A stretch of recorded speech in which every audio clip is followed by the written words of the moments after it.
है यी लगायतका चाहिँ विभिन्न किसिमका चाहिँ प्रश्नहरू आउँछन्।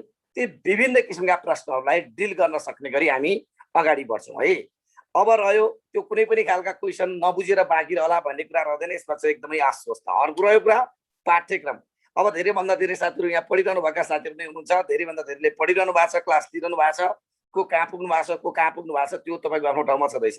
तर हामीले चाहिँ यहाँ फर्स्टदेखि लास्टसम्म चाहिँ हामीले प्रत्येक च्याप्टर खण्ड ख, खण्ड क, खण्ड ग पुरै च्याप्टरहरू हामीले तीनवटै खण्डलाई हामीले फुलफिल ढङ्गले चाहिँ अगाडि बढाउँछौँ, ताकि कुनै खण्ड पनि हामी बाँकी छोड्दैनौँ।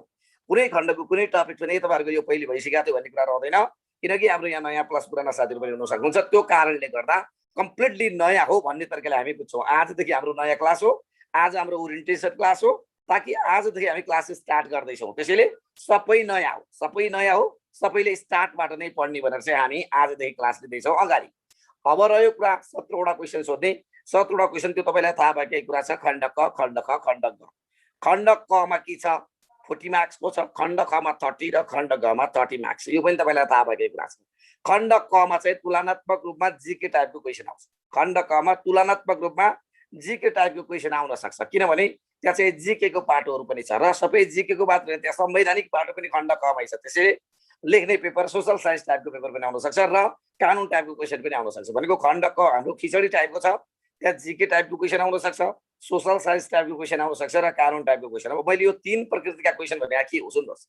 अब यो 3 प्रकृतिका क्वेसन भने मैले तपाईँलाई जीके टाइपको पनि आउन सक्छ, कानुन टाइपको पनि आउन सक्छ र सोशल साइन्स टाइपको क्वेसन आउँछ भने यो भनेको के हो भने जीके टाइपको क्वेसन भनेको जीके आउने होइन, तर जीके टाइपको क्वेसन भनेको तपाईँलाई चाहिँ के भनेको छ भने 1 नम्बरमै नेपालको भौगोलिक अवस्थिति भनेको छ, त्यसपछि नेपालको राजनीतिक विभाजन भनेको छ, अनि नेपालका विकासका पूर्वाधार पनि यावत कुरा छन्। हो अब यसमा नेपालको भौगोलिक अवस्थितिमा चाहिँ जस्तो हिमाल पहाड तराईका कुरा छन्। अब हिमाल 8000 मिटर भन्दा अग्ला हिमालय सीमा छन्। अब तपाईँलाई चाहिँ यसैमा 8000 मिटर भन्दा अग्ला हिमालका नाम प्लस उचाइ लेख। के भने मैले 8000 मिटर भन्दा अग्ला हिमालका नाम प्लस उचाइ लेख भन्यो भने त्यो तपाईँको जीके टाइपको क्वेसन। त्यो भनेको जीके टाइपको क्वेसन हो। यसका लागि भूमिका बाँध्न पनि पाउनुहुन्न, यसलाई घटाउन, यसलाई बढाउन, यसलाई व्याख्या गर्न, यसलाई विश्लेषण गर्न पनि पाउनुहुन्न र कन्क्लुजन पनि लेख्नु पर्दैन, किनकि यो जीके टाइपको क्वेसन भने कस्तो क्वेसन हो भने जति छ त्यति लेख्ने, जस्तो छ त्यस्तो लेख्ने, जतिको त्यति लेख्ने हो, ताकि यसमा नम्बर पनि जतिको त्यति बन्छ। जीके टाइपको क्वेसन जस्तो मैले अघि भने नेपालको 8000 मिटर भन्दा अग्ला हिमालका नाम प्लस उचाइ लेख। जतिका त्यति 8000 मिटर भन्दा अग्ला 8वटा हिमाल प्लस 8वटा उचाइका प्रत्येक उचाइ लेख्नु भने 5 का 5 नम्बर पाइन्छ। त्यसै गरी स्थानीय सरकार सञ्चालन 2074 अनुसार नेपालका हिमाली प्रदेशका जिल्ला लेख। हिमाली प्रदेशका जुन अहिले हाम्रा 21वटा हिमाली प्रदेशका जिल्ला अङ्कित गरेको छ हो नाम लेखा भने जस्तो तपाईँले 21वटा जिल्ला लेख्नुभयो भने 5 का 5 नम्बर पाइन्छ। हो यो भनेको के हो भने यो भनेको चाहिँ कानुन टाइपको होइन, सोशल साइन्स टाइपको होइन, यो भनेको जीके टाइपको क्वेसन। यस्ता जीके टाइपका क्वेसनमा भूमिका बाँध्नु पर्दैन, कन्क्लुजन लेख्नु पर्दैन, जे भनेको छ त्यति लेख्ने। भनेको मतलब एक लाइन त भूमिका रहन्छ नै। भनेको नेपालका 8000 मिटर भन्दा अग्ला हिमालका नाम निम्न बमोजिम छन् भनेर लेख लाइन लेखेर त्यसपछि गुटुङटुङ सकलमा 14मा अ लेखेर अनि यहाँ 8848.86 देखि 8091 सम्म सिरियली लेख्नु भने पास छ। यो रह्यो जीके टाइपको क्वेसन। अनि अब अर्को क्वेसन के हो भने साथी, अर्को क्वेसन पनि छ। त्यसपछि आएर तपाईँले चाहिँ यही संविधान छ, संविधान पनि छ।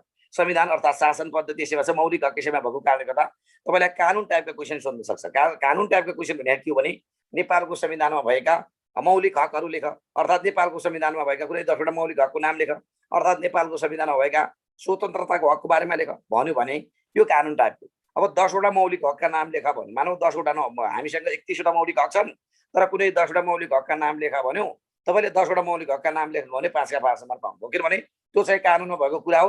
त्योभन्दा बढाउन घटाउन पाइन्न। 10वटा भनेको चाहिँ तपाईँले 10वटा लेख्नुभयो। अर्थात् कहिलेकाहीँ तपाईँलाई चाहिँ नेपालको संविधानमा भएका नागरिकका कर्तव्य लेख, नागरिकका कर्तव्य लेख भनेको छ भने धारा 48 अनुसार 4वटा कर्तव्य लेख्नुभयो भने 5 नम्बर पाए। 4वटा 5वटा बुदा पनि लेख्नु परेन, 5 नम्बरका लागि 4वटा मात्रै बुदा लेखेको, किनभने त्यो कानुन टाइपको क्वेसन हो। कानुनमा जति छ त्यति मात्र लेख्ने हो। त्यसको लागि नो व्याख्या, नो विश्लेषण, नो एक्सपान्सन हो। बुझ्नु नि। अझै नेपालको संविधानमा भएका नागरिकका स्वतन्त्रताका हक लेख भन्यो भने नेपालको संविधानको धारा 17-18मा उल्लेख भएका स्वतन्त्रताका हक छन् नि, हो त्यो तपाईँले चाहिँ लेखिदिनु भयो। बिबी रासनेको भन्नुभयो भने के भयो त भन्दा बिबी रासनेको के हो सक्यो। बिबी रासनेको 6वटा बुदा लेख्नुभयो भने त्यो पनि भयो। भनेको मैले के भने कानुन टाइपका क्वेसन र जीके टाइपका क्वेसन पनि आउन सक्छ फर्स्ट खण्डमा, र फर्स्ट खण्डमा कानुन टाइप तथा जीके टाइपका क्वेसन आउँदा कानुन तथा जीके टाइपका क्वेसनका नम्बर जतिको त्यति दिन्छ र लेख्न पनि भूमिका बाँध्नु पर्दैन, कन्क्लुजन लेख्नु पर्दैन, गुटुङटुङ लेख्नुपर्छ। रह्यो अब सोशल साइन्स टाइपको क्वेसन। अब बाँकी क्वेसन सोशल साइन्स टाइपका क्वेसन आउँछ। यो जीके तथा कानुन टाइपका धेरै आउँदैन। जीके तथा कानुन टाइपका क्वेसन आउनु भनेको 1-2टा हो, टोटल गरेर 1-2टा क्वेसन।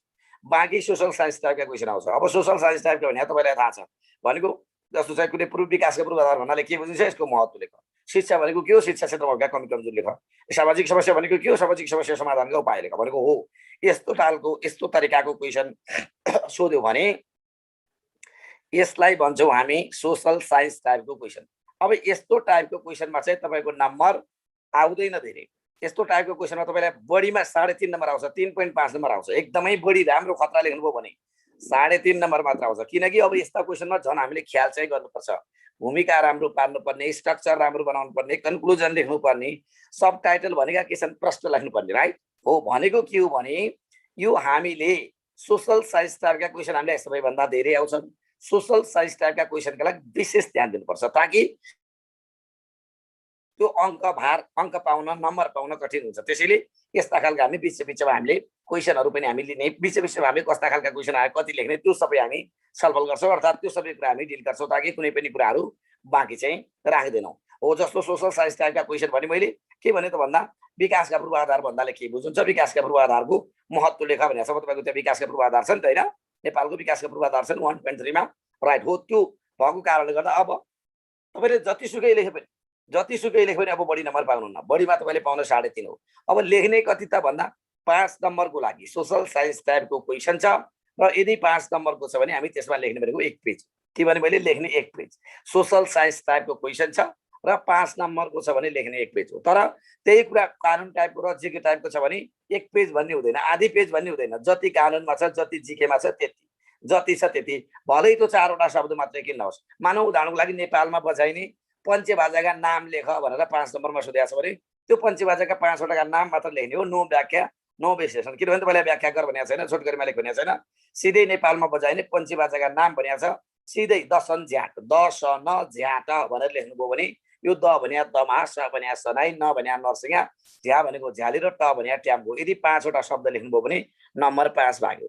त्यसै गरी नौमती बाजाको नाम लेखा भन्ला कहिलेकाहीँ मानव सपोज भने नौमती बाजाको नाम भन्यो भने पनि तपाईँले सिधै गुटुङडुङ के लेख्ने त, दसन झ्याट ढोक भनेर लेख्नुभयो भने 9वटा आयो भने काम खतम। त्यो 5 नम्बर भनेको 9वटा शब्द लेख्दैमा के भयो त पुग्यो। कहिलेकाहीँ अब नेपालमा यहाँ अब खण्ड कमै धर्म सम्बन्धीको पाटो छ, महाभारतका 7वटा काण्डको बारेमा नाम लेख भनेको छ भने 7वटा काण्डको नाम लेखिदिनु भयो भने 5 नम्बर पाएको, राइट हो। त्यसैले यो जीके टाइप तथा कानुन टाइपमा चाहिँ नो व्याख्या, नो विश्लेषण, no expansion, no conclusion, no थपघट, जे छ त्यही, जति छ त्यति मात्र लेख्ने, नम्बर पनि जतिको हो त्यति आउँछ। किनकि त्योभन्दा बढी छैन नि त। तर सोशल साइन्स टाइप भने यस्तो हो कि तपाईँले जति लेख्नुभयो त्यसमा अझ अर्काले त्यति नै थप्न सक्छ, अझ अर्काले त्यसमा त्यति नै थप्न सक्छ। जस्तो मैले तपाईँले अब विकासका पूर्वाधार भन्दाले के बुझिन्छ, यसको औचित्य लेख भनेर आयो भने 2+3 आयो। मानौ 2+3 नेपालको विकासका पूर्वाधार के प्लस यसको औचित्य के भनेर 2+3 भनेर आयो भने अब कति भन्दा 5 नम्बरको क्वेसन। 5 नम्बरको क्वेसनका लागि लेख्ने कति हो, हामीले अनिवार्य ढङ्गले लेख्ने भनेको 1 पेज हो। अब 2 नम्बरमा विकासका पूर्वाधार छ, त्यसलाई आधी पेज भन्दा अलिकति कम र महत्त्वलाई आधी पेज भन्दा अलिकति बढी, किनभने अङ्क भार अनुसार लेख्नु पर्यो नि त। भनेको त्यो लेख्ने कुरा पनि अङ्क भार।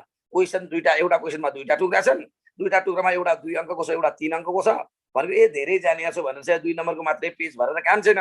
2 नम्बरका लागि आधी पेज भन्दा कमै लेख्ने र 3 नम्बरलाई आधी पेज भन्दा बढी, भनेको जति उसले मागेको छ त्यही अनुसारमा दिने हो। त्यसैले यो पनि हामी इन डिटेलमा छलफल गर्छौँ, आत्तिनु पर्दैन। जसको विकासका पूर्वाधार के भनेर 2 नम्बरमा सोधेको छ भने विकासका पूर्वाधार भनेको देशको विकास गराउनका लागि नभई नहुने पूर्वाधार स्तम्भलाई नै विकासका पूर्वाधार भनिन्छ। अर्थात् विकासका पूर्वाधार भनेका ती तत्त्व हुन् जसको विकास बिना देशको समष्टिगत विकास हुँदैन। तिनै तत्त्वलाई नै के भन्छौँ, विकासका पूर्वाधारका नामले चिन्छौँ। अर्थात् विकासका पूर्वाधार नेपालको कन्टेक्स्टमा शिक्षा, स्वास्थ्य, यातायात, सञ्चार पूर्वाधार, खानेपानी आदि इत्यादि विकासका पूर्वाधार भनेर चाहिँ यति लेखेर चाहिँ 2-3 कम्तीमा चाहिँ यो हामीले धेरै लेख्ने होइन। भनेको चाहिँ आधी पेज भनेको त कति त भन्दा 6-7 लाइन, 6-7 लाइन लेखौँ भने यो के भयो त भन्दा भयो। अब यसको महत्त्व भने त जति पनि लेख्न सकिन्छ, विकास पूर्वाधार गर्न, सन्तुलित विकास गर्न, आय आर्जन गर्न, रोजगारी सिर्जना गर्न, देशको समावेशी विकास गर्न, अर्थतन्त्रलाई सबल गर्न भन्ने कुरा जति पनि लेख्न सक्छौँ। तर यसरी बुदाहरू लेख्दा पनि हामी केयरफुल हुन्छौँ। यसरी बुदा लेख्दा पनि हामी केयरफुल के हुन्छौँ भने यो तपाईँले बुदा लेख्दा चाहिँ सामान्य तरिकाका चाहिँ लक्ष्य हासिल गर्नु, विकास गर्नु यस्ता मात्रै होइन,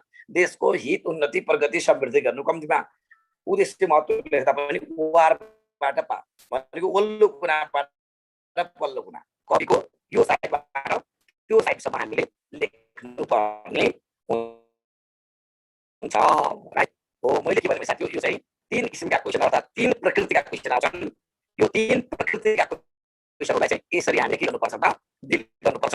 एउटा के भने मैले सोशल साइन्स टाइपको क्वेशन, अर्को के भने मैले जीके टाइपको क्वेशन, अर्को के भने कानुन टाइपको क्वेशन। यसरी हामीले साउन्ड स्टेप मैले मोबाइलमा युज गर्दै सबैले लिंक पठाउँदा मैले मोबाइलमा युज गरेँ, ल्यापटपबाट गर्दै यो ल्यापटपबाट आउँदाखेरि डिस्टर्ब हुँदैन। मोबाइलबाट गर्दा मेरो अलिकति मोबाइल चाहिँ एउटा सर लिंक पठाउनु भएको थियो ल्यापटपमा जोड्न नमिल्ने भएको छ। अब लागि मैले यो क्लास सबै क्लासहरु यसमा गर्दैन, यसले गर्दाखेरि डिस्टर्ब आएको छ। मैले त्यसलाई क्यान्सल गरेँ। खास चाहिँ मैले ल्यापटपमा गर्थेँ। आज लिंक पठाउनु मोबाइल मेसेन्जरमा चाहिँ सर अलि साउन्ड क्लियर भएन सर।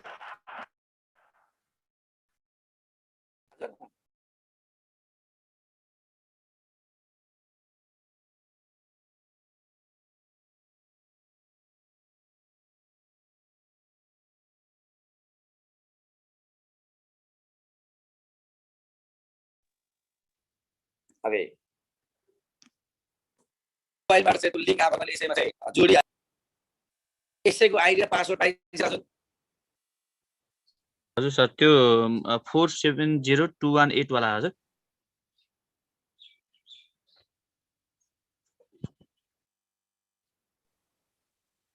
यसै साथी मैले यसलाई चाहिँ आधी मिनेटमा मैले लिभ गरेर जोडिहाल्छु। म आधी मिनेटमा चाहिँ लिभ गरेर जोड्छु ल, किनभनेदेखि यसमा अलिकति डिस्टर्ब नै हुन्छ। त्यही भएर मैले यो मोबाइल छोडेको थिएँ अस्तिदेखि नै।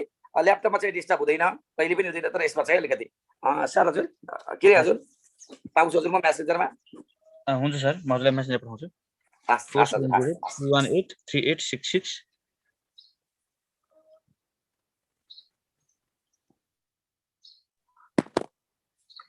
ओके एकैछिन हामी डिभाइस चेन्ज गर्छौँ। सहभागीहरूलाई एकैछिन भेटी गर्न अनुरोध गरेँ।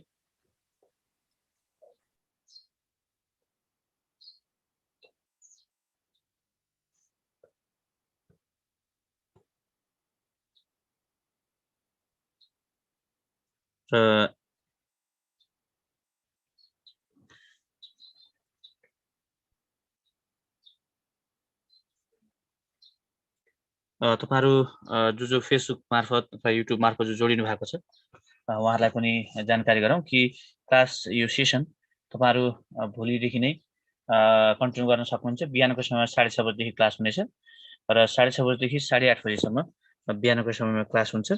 र यो सेसनमा तपाईहरु क्लास जोइन गर्दाखेरि बिहानको समयको यो क्लास जोइन गर्दा तपाईहरुले हाम्रो फेसबुक पेजमा दिएको छ यसको मिटिङ आइडी र पासवर्ड चाहिँ तपाईहरु यसैलाई नै कन्टिन्यू भोलिदेखि आफ्नो तयारीका रूपमा चाहिँ अगाडि बढाउन सक्नुहुनेछ।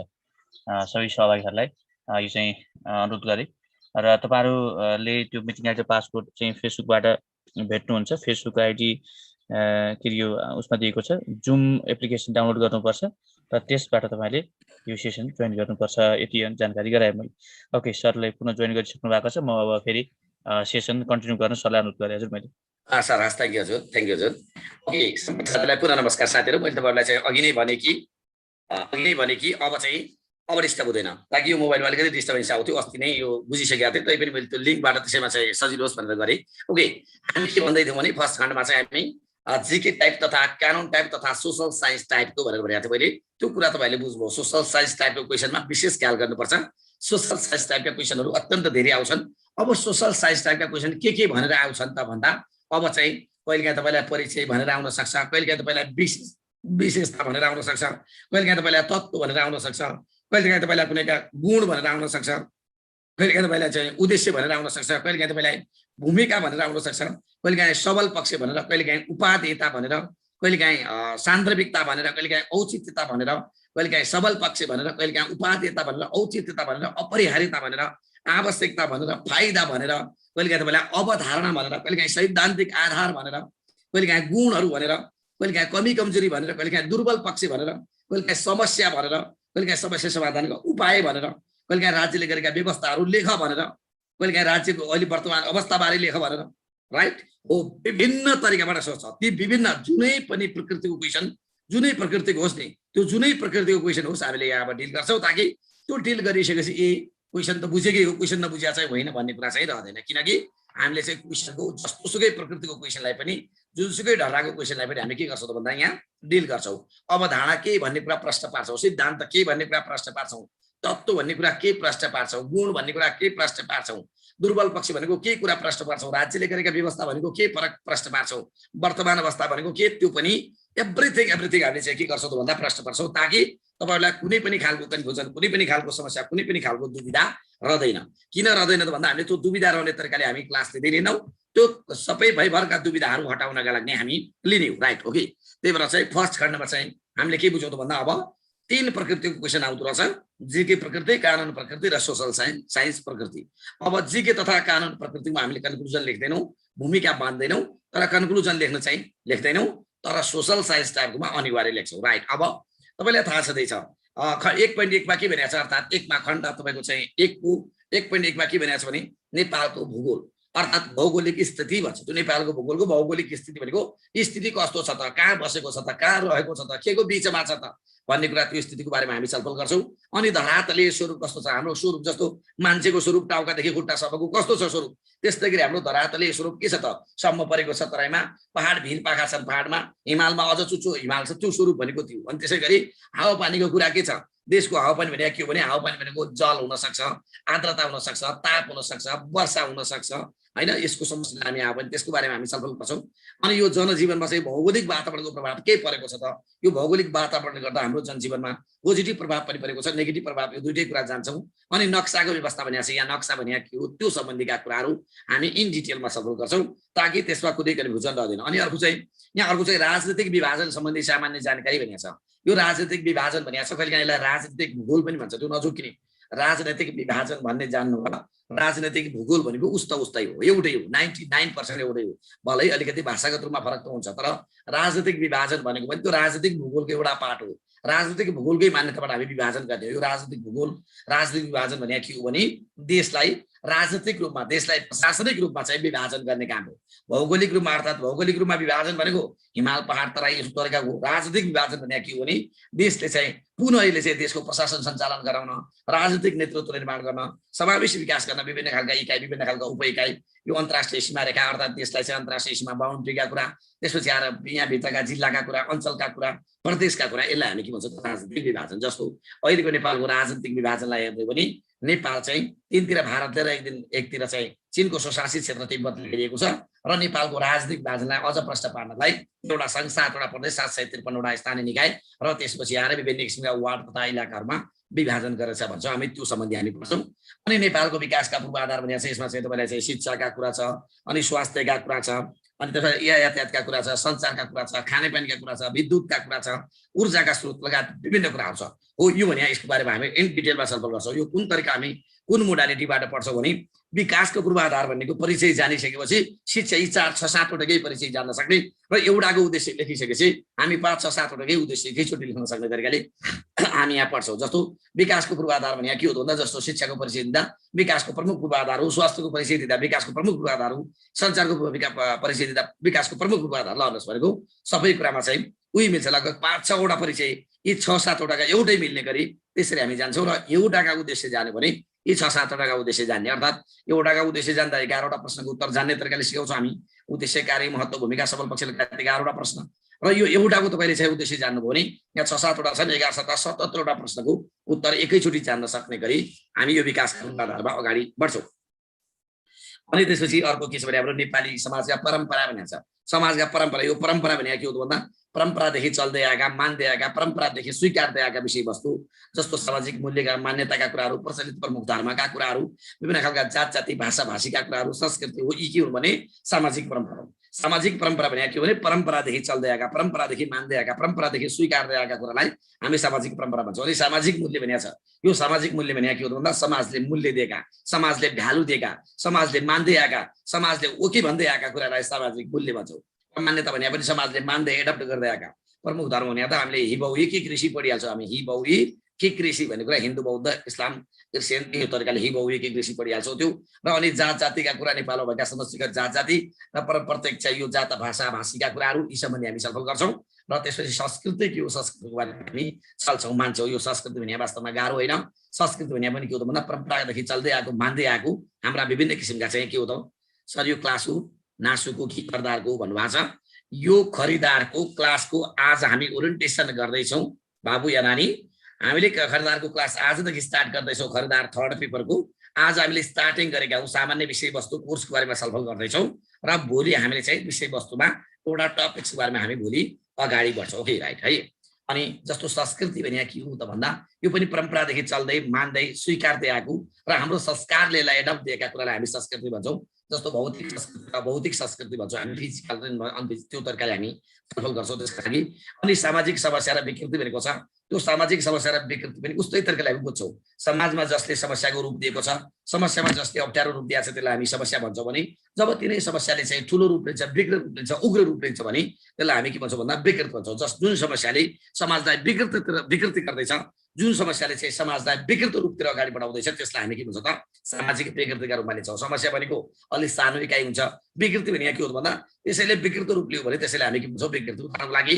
सामान्यतः जुवा तास खेल्ने मान्छे सामान्यतः 2-4जनाले खेल्छन् 1-2जनाले खेल्छन् भने त्यो सामान्य सामाजिक समस्या हो तर गाउँका सबैले त्यसैमा लागेर समाजै विकृत हुन थाल्यो भने त्यसैले हामी के भन्छौँ भन्दा सामाजिक विकृति भन्छौँ त्यसैले सामाजिक समस्या र सामाजिक विकृतिमा समस्या भने अलि सानो रूप हो विकृति भने त्यसको के हो त भन्दा विराट रूप हो त्यो पनि हामी पढ्छौँ राइट अनि त्यसको समाधान कसरी गर्ने भन्ने कुरा छ त्यसपछि आएर हाम्रो नेपालको त्यसपछि आएर के सामाजिक द्वन्द्व छ द्वन्द्व के हो भन्ने कुरा यो द्वन्द्व भन्ने कुरा एकदम इजिली बुझ्छौँ हामी द्वन्द्व भने के हो भने समाजमा परस्पर दुईटा ग्रुप दुईटा व्यक्ति दुईटा ध्रुव बीच हुने टकराव मनमुटाव अर्थात् उनीहरू बीचमा हुने चाहिँ फरक मत उनीहरू बीच हुने विभेदको पाटो द्वन्द्व त्यो हामी इजिली पढ्छौँ र द्वन्द्वका कारण के हुन् द्वन्द्वका असर के हुन् द्वन्द्व व्यवस्थापन कसरी गरिन्छ के गरिन्छ द्वन्द्व व्यवस्थापनमा कसको भूमिका के रहन्छ भन्ने कुरा यावत कुरा हामी त्यहाँ छलफल गर्छौँ न अनि त्यहाँको 1.7 मा चाहिँ संविधान भन्ने छ होला संविधान भनेको संवैधानिक पद्धतिमा चाहिँ त्यहाँ संविधानको बारेमा जान्नुपर्ने छ त्यो संविधानको एज अ होल टोटल जान्नु पर्दैन होला संविधान पुरै जान्ने हो कि भनेर आँट्नु पर्दैन संविधानलाई तपाईँले पढ्ने कुरा एकदम ठ्याक्कै एकुरेट गरिदिएको छ नेपालको शासन पद्धतिमा चाहिँ शासन पद्धति के हो त्यसको त जानिहाल्छौँ हामी भनेको शासन सञ्चालन गर्नका लागि अवलम्बन गरेका विधि पद्धति नै शासन पद्धति हुन् त्यो हामी बुझ्छौँ अनि खास संविधानमा पढ्ने सबै होइन सबै संविधानमा हामी पढ्दैनौँ जस्तो संविधानमा हामीले पढ्ने भने के हो भने 1 नम्बरमा संवैधानिक अङ्ग जुन हाम्रा 13वटा संवैधानिक अङ्ग छन् हो ती 13वटा संवैधानिक अङ्गको बारेमा बुझ्छौँ त्यो एकदम इजी छ परिचय जान्छौँ तिनका लागि चाहिने योग्यता जान्छौँ तिनी पदमुक्त हुने अवस्था जान्छौँ तिनका काम कर्तव्य अधिकार जान्छौँ त्यो भेरी सजिलो छ अनि मौलिक हक 31वटा मौलिक हक छन् ती मौलिक हकको बारेमा जान्छौँ मौलिक हक पनि भेरी सिम्पल छ है 31वटा मौलिक हककै बारेमा हामी जान्छौँ र त्यसपछि आएर कर्तव्य भनेको छ नागरिकका कर्तव्य भनेको छ त्यहाँ जम्मा 4वटा मात्रै छ नेपालको संविधानको धारा 48मा त्यसपछि आएर व्यवस्थापिका कार्यपालिका न्यायपालिका भनेको छ त्यो भनेका के हुन् तिनका कार्य के हुन् त्यो शक्ति पृथ्वीकरण के हो शक्ति सन्तुलन के हो सम्बन्धी पढ्छौँ ताकि संविधानमा टोटल पढ्ने होइन संविधान तपाईँले त्यो हेर्दैदेखि टोटल पढ्ने होइन भलै तपाईँले ज्ञानका लागि भलै तपाईँले चाहिँ अब जागिर खाने मान्छेहरूले लोकसेवा पढ्ने मान्छेले त सबै पढ्दा राम्रो बेटर एकदमै फाइन सबै पढ्दा अझै फाइन तर चाहिँ एज अ सिलेबसका लागि संविधान पुरै पढ्ने होइन संविधानमा हामीले ठ्याक्कै भनेको छ यसले क्याटेगोराइज छुट्याएको छ एकदमै क्याटेगोराइज पढाएको छ यति पढ भनेको संवैधानिक अङ्ग पढ मौलिक हक पढ नागरिक कर्तव्य पढ कुनै कार्यपालिका व्यवस्थापिका र न्यायपालिका पढ त्यो भेरी सिम्पल छ अब त्यो कार्यपालिका व्यवस्थापिका न्यायपालिका तपाईँले बुझ्यो भने एकदम इजी छ जुन राज्यका 3वटा प्रमुख अङ्ग छन् एउटा कार्यपालिका एउटा न्यायपालिका एउटा व्यवस्थापिका कानुन निर्माण गर्ने व्यवस्थापिका हो कानुनको व्याख्या गर्ने न्यायपालिका हो कानुन कार्यान्वयन गर्ने कार्यपालिका हो कार्यपालिका भनेको मन्त्रीमण्डल तथा संसद हो व्यवस्थापिका भनेको चाहिँ तपाईँ हामीले चुनेर पठाएका संसदको युनिट हो न्यायपालिका भने अदालत हो त्यो सम्बन्धी हामी छलफल गर्छौँ खण्ड क यो तरिकाको छ खण्ड कमा मैले तपाईँलाई भने 3 प्रकृतिका क्वेसन जीके टाइपको क्वेसन पनि आउन सक्छ कानुन टाइपको क्वेसन पनि आउन सक्छ र सोशल साइन्स पनि आउन सक्छ तर धेरैभन्दा धेरै क्वेसन के आउँछन् त भन्दा सोशल साइन्स कानुन टाइपका र जीके टाइपका क्वेसन एकदम थोरै एकदम न्यून आउँछ राइट यो भइसकेपछि अर्को खण्ड क छ हाम्रो खण्ड क चाहिँ अब हाम्रो 30 मार्क्सको छ 30 मार्क्समा चाहिँ त्यहाँ के छ भने हाम्रो चाहिँ स्वास्थ्य जनसङ्ख्या र वातावरण छ त्यहाँ स्वास्थ्य जनसङ्ख्या र वातावरणमा चाहिँ एकदम भेरी सिम्पल टपिक छ त्यहाँ रोगका कुरा भनेको छ रोग के हो रोग भनेको चाहिँ एकदम सजिलै ढङ्गले जाने रोग भने हाम्रो शरीरको एउटा प्रतिकूल अवस्था हो अर्थात् हाम्रो शरीरलाई एउटा के हो भन्दा आउने एउटा हाम्रो शरीरको बेचैनको अवस्था हो अर्थात् अस्वस्थताको अवस्था चाहिँ एकदम इजिली हामी बुझ्छौँ र त्यसपछि सर्ने रोग तथा नसर्ने रोगका भनिएको छ।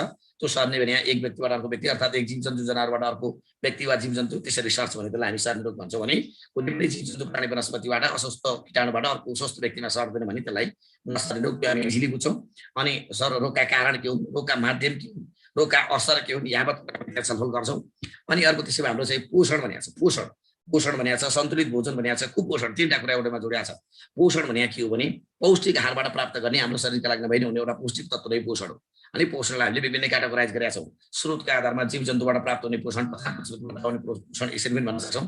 कार्यका आधारमा शक्ति प्रदान गर्ने पोषण, शरीरको आकार साइज वृद्धि गर्ने पोषण, रोग प्रतिरोधक क्षमता बढाउने पोषण, यसरी पनि हामी यसलाई क्याटेगोराइज गर्न सक्छौँ। र रासायनिक गुणका आधारमा त्यो कार्बोहाइड्रेट, प्रोटिन, चिल्लो पदार्थ, खनिज भनेर पनि हामी 5वटा त्यसरी पनि हामी यसको क्याटेगोराइज गर्न सक्छौँ। त्यो हामी बुझ्छौँ। र त्यसपछि आएर सन्तुलित भोजन भनेको छ, यो ब्यालेन्स डायट भनेको छ। यो भेरी सिम्पल। सन्तुलित भोजन भनेको के हो भने साथी, तपाईँ हाम्रो शरीरलाई सन्तुलन राख्नका लागि तपाईँ हाम्रो शरीरलाई चाहिने आवश्यक विषयवस्तुहरू, जे विषयवस्तुको आवश्यकता जति पर्छ, जुन तत्त्व हाम्रो शरीरमा जति चाहिन्छ त्यसैलाई नै हामी के भन्छौँ भन्दा सन्तुलित भोजन भनेको। ब्यालेन्स डायट भनेको हाम्रो शरीरलाई ब्यालेन्स गर्ने, हाम्रो शरीरलाई आवश्यक पर्ने जुन तत्त्वहरू, जुन भोजनहरूको जति चाहिन्छ त्यति अनुपातमा खाने काम नै सन्तुलित भोजन हो। ताकि यो चाहिँ यसका लागि हामीले हरेक कुरा दाल भात तरकारी मासु गेडागुडी लगायतका फलफुल सबै कुरा मिलाएर खाने भनेको यो भेरी सिम्पल छ। यो हामी पढ्छौँ।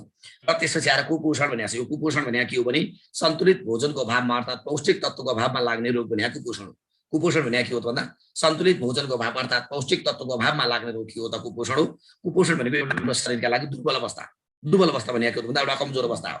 र कुपोषणका हामी नेपालीहरू, विभिन्न नेपालीहरू हामी सबै प्राय कुपोषणका शिकार भएकै छौँ। कुपोषण चाहिँ एउटा सामान्य कुपोषण, एउटा चाहिँ अलि विशेष कुपोषण र गम्भीर कुपोषण भनेर चाहिँ हामी सामान्य कुपोषण, मध्यम कुपोषण, वृहत कुपोषण भनेर पनि हामी यसलाई क्याटेगोराइज गर्न सक्छौँ। यो हामी पढिहाल्छौँ यसका हामी कुपोषण। त्यसपछि आएर अर्को के छ भने साथी, अब हाम्रा कुलतका कुरा छ जस्तो धुम्रपान, लागु पदार्थ, मद्यपान, यी छन्। यो के हो त धुम्रपान, मद्यपान, लागु पदार्थ? यो भेरी सिम्पल छ, एकदम सिम्पल। यो तपाईँले चाहिँ कुरो जान्नुभयो भने यिनका परिचय त थोरै स्लाइडली फरक छ, तर यिनका धेरैभन्दा धेरैमा लाग्नुको कारण यिनका असर धेरैभन्दा धेरै मिल्छ।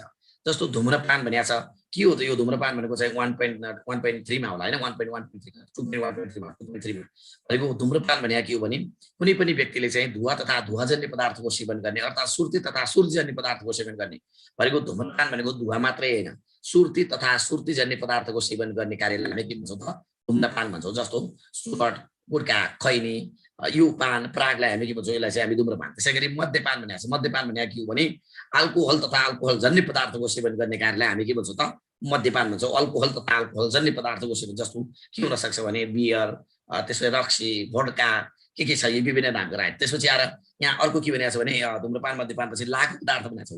लागु पदार्थ भनेको के हो भने साथी, यो भनेको धुम्रपान र मद्यपान भन्दा फरक हो। लागु पदार्थ भनेको के हो भने कहिले हाम्रो शरीरलाई झुम्म पार्ने, कहिले हाम्रो शरीरलाई लट्ठ पार्ने, त कहिले हाम्रो शरीरलाई उत्तेजित पार्नका लागि प्रयोग गरिने एउटा के भन्छ यसलाई चाहिँ एउटा कुलत के हो त लागु पदार्थ हो। लागु पदार्थ भनेको के हो भन्दा एउटा चाहिँ हाम्रो शरीरलाई चाहिँ असर पुर्याउने एउटा हानिकारक तत्व के हो त लागु पदार्थ। जस्तो यसले कहिले शरीरलाई उत्तेजित बनाउने त कहिले शरीरलाई शिथिल बनाउने तत्व नै के हो त भन्दा लागु पदार्थ।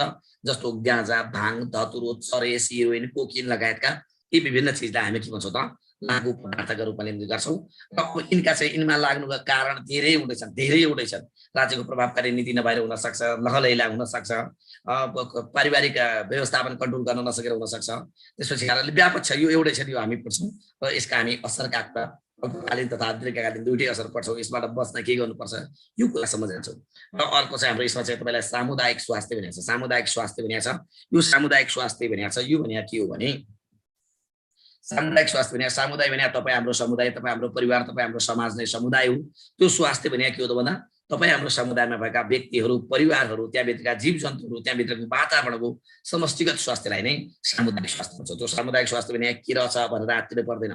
सामुदायिक स्वास्थ्य भने तपाईँ हामी समुदायमै बसिरहेका छौँ, तपाईँ हामी बसेको ठाउँ, तपाईँ हामी बसेको स्थान समुदाय हो, र त्यो समुदायको समष्टिगत स्वास्थ्य स्थितिलाई नै हामी सामुदायिक स्वास्थ्य भन्छौँ। यानि कि समुदायमा भएका व्यक्तिहरूको स्वस्थता, समुदायमा भएका परिवारहरूको स्वस्थता, समुदायमा खानपान गर्ने अवस्थाको स्वस्थता, समुदायमा भएको खेल मैदानको स्वस्थता, समुदायमा भएका समष्टिगत कुराहरूको स्वस्थतालाई हामी के भन्छौँ त सामुदायिक स्वास्थ्य भन्छौँ। यो हामी एकदम इजिली पढ्छौँ, बुझ्छौँ। त्यसै गरी यहाँहरूको उपभोक्ता स्वास्थ्य भनेको छ अर्को, यो भनेको 1.5 मा छ, 2.5 मा छ उपभोक्ता स्वास्थ्य। यो उपभोक्ता भने के हो त भन्दा कुनै पनि वस्तु तथा सेवाको उपभोग गर्ने व्यक्तिलाई हामी उपभोक्ता भन्छौँ। कुनै वस्तु तथा सेवाको उपभोग गर्ने व्यक्तिलाई हामी उपभोक्ता भन्छौँ भने त्यो उपभोग गरेका वस्तु तथा सेवाले हानि नगरोस् अर्थात् त्यसले चाहिँ स्वास्थ्यका लागि फाइदाजनक होस् भन्ने कार्य पाटो नै के हो त भन्दा उपभोक्ता स्वास्थ्य हो। अर्थात् उपभोक्ता भने तपाईँ हामी सम्पूर्ण नागरिक हो र तपाईँ हाम्रो समग्र नागरिकको स्वास्थ्य अवस्थिति नै के हो त भन्दा उपभोक्ता स्वास्थ्य हो।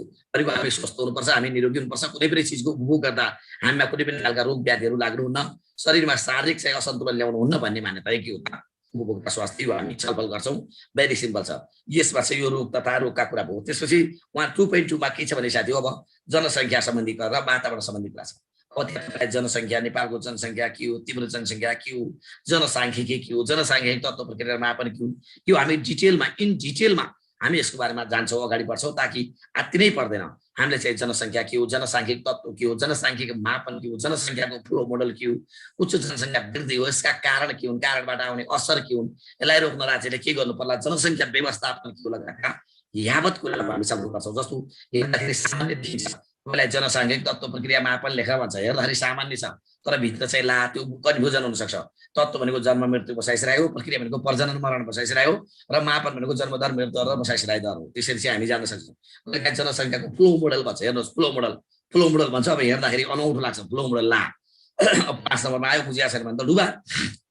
त्यसरी फ्लो मोडल भने के हो भने जसरी हामीले पानीको फ्लो, पानीको बहाव भन्छौँ नि नदीमा, हो त्यस्तै जनसङ्ख्या पनि बग्छ। जनसङ्ख्याको बहाव के छ, फ्लो के छ, बढिरहेको के छ भनेको जनसङ्ख्याको फ्लो मोडल भने के हो भने जनसङ्ख्या कुन रफ्तारमा बढिरहेछ त, जनसङ्ख्याको फ्लो कसरी अगाडि बढिरहेछ भन्ने काम नै के हो भन्दा जनसङ्ख्या फ्लो मोडल भनेको यो चाहिँ बढ्ने कुरा।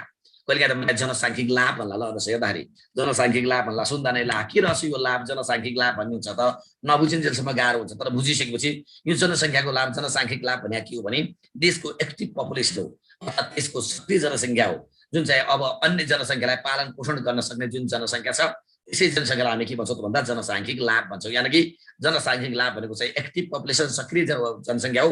अर्थात् नेपालको कन्टेक्समा हेर्ने भने 56.97 हाम्रो चाहिँ एक्टिभ पपुलेसन अर्थात् झन्डै 57% नै भएको छ।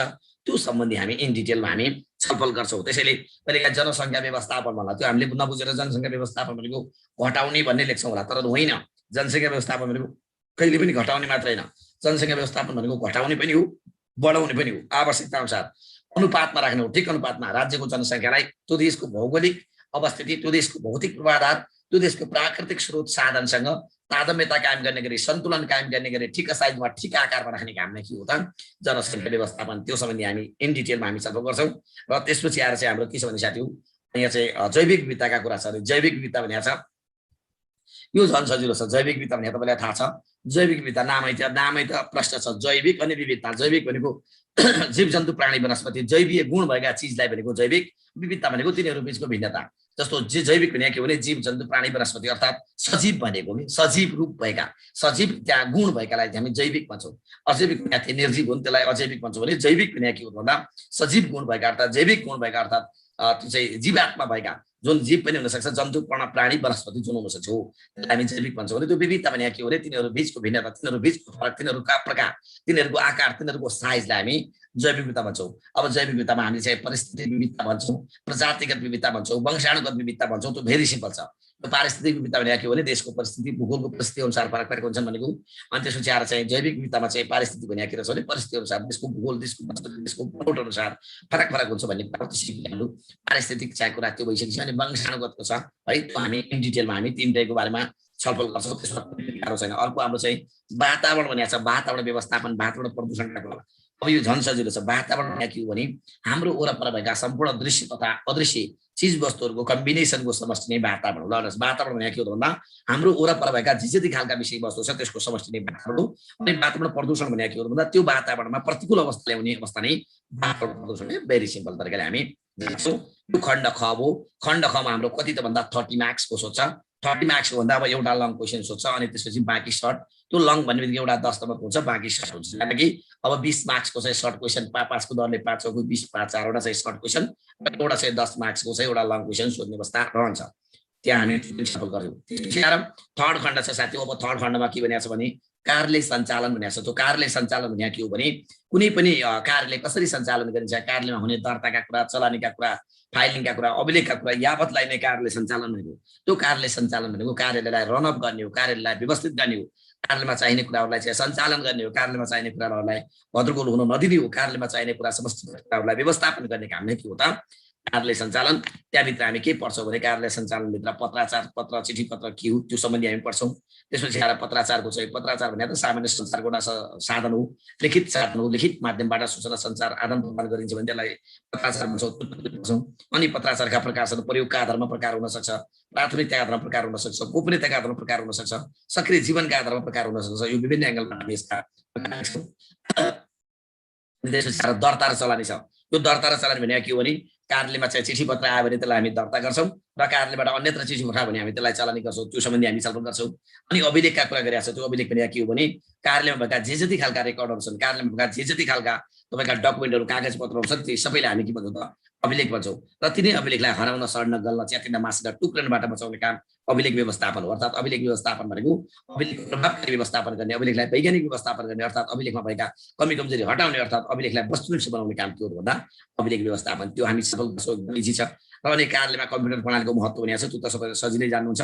अनि फाइलिङ पनि छ। फाइलिङ भने के हो त भन्दा त्यही अभिलेखको एउटा छोरो अर्थात् पार्ट हो, अभिलेखको छोरो भनौँ न त, अभिलेखकै एउटा पार्ट हो, अभिलेखकै एउटा हाङ हो, अभिलेखलाई व्यवस्थित गर्ने एउटा विधि हो फाइलिङ, त्यो पढ्छौँ। र त्यसपछि कम्प्युटरको महत्त्व भनेको छ। कम्प्युटरको महत्त्व भनेको त यत्र तत्र सर्वत्र सबै ठाउँमा सधैँ सबैले हामीले विद्युतीय शासन भनेको छौँ, ई गभर्नेन्स भनेको छौँ, पेपरलेस गभर्नेन्स भनेको छौँ। यसका लागि कम्प्युटरको अनिवार्य चाहिन्छ भनेको चाहिँ के हो त भन्दा विद्युतीय शासन कायम गर्न महत्त्व होला, पेपरलेस गभर्नेन्स कायम बनाउन महत्त्व होला, मानवीय कमी कमजोरीलाई घटाउन महत्त्व होला, अत्यधिक स्टोरेज क्षमता गर्न यसको महत्त्व धेरै लेख्न सक्छौँ। र त्यसपछि हाम्रो चाहिँ लेखा सम्बन्धीका कुरा छ, लेखा तथा राजस्व भनेको छ। अब लेखा भने के हो भन्ने कुरा एकदम भेरी सिम्पल छ। लेखा भनेको हामीले लेख्ने काम हो, आर्थिक कारोबारको हिसाब राख्ने काम हो, आर्थिक कारोबारको प्रतिवेदन बनाउने काम हो, आर्थिक कारोबारलाई अनुशासित बनाउने काम हामी लेखा भन्छौँ। त्यो भनेको हामी सजिलै बुझ्छौँ।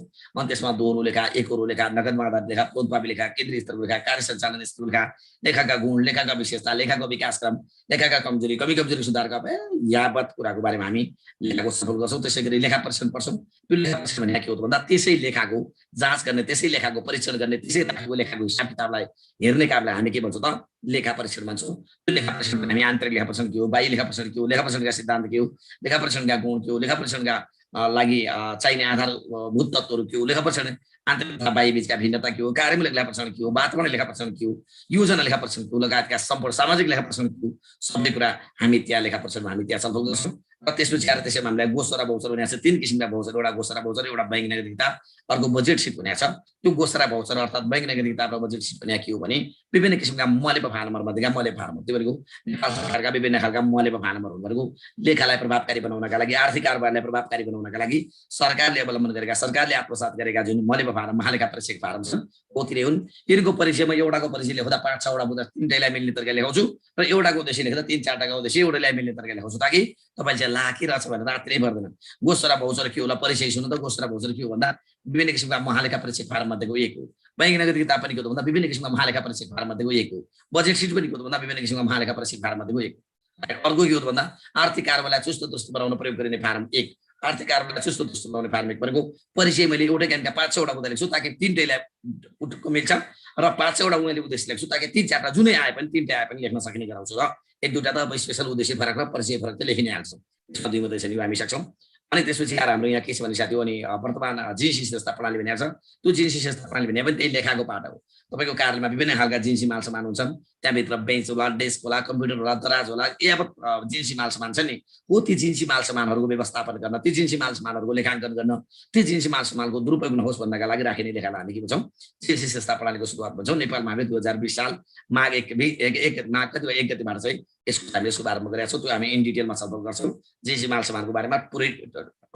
त्यसपछि आएर कर भन्सार अन्तशुल्क भनेको छ। त्यो कर भनेको के हो, भन्सार भनेको के हो भन्ने कुरा हामी बुझ्छौँ। प्रत्यक्ष कर के हो, अप्रत्यक्ष कर के हो, भिएटी के हो, आय कर के हो, अन्तशुल्क के हो, भन्सार के हो, यसका चुनौती के हुन्, यसका उद्देश्य के हुन्, पिसिए के हो, आशिकुडा के हो, त्यसपछि आएर कर फिर्ता के हो, लगायत त्यसपछि आएर चाहिँ यावत कुराका कर दोहोरो कर मुक्ति सम्झौता डिटिएए के हो, लगायतका चाहिँ यावत कुराको बारेमा हामी यसमा छलफल गर्छौँ। त्यो कर तथा राजस्व भनेको के हो भने सरकारको आम्दानी हो, सरकारको इन्टरनल आम्दानीको स्रोत हो। जस्तो अस्ति सरकारले बजेट ल्याउँदा 16 खर्ब 47 अर्ब 57 करोडको जुन सरकारले बजेट ल्याएको छ, त्यो 16, 47, 57 मध्येमा चाहिँ झन्डै 10 करोड चाहिँ सरकारले राजस्वबाट प्राप्त गर्ने भनेको छ हो। त्यही आन्तरिक आम्दानीको स्रोत भनेको के हो भन्दा राजस्व हो अर्थात् कर हो। राइट, त्यो हामी इन डिटेलमा छलफल गर्छौँ।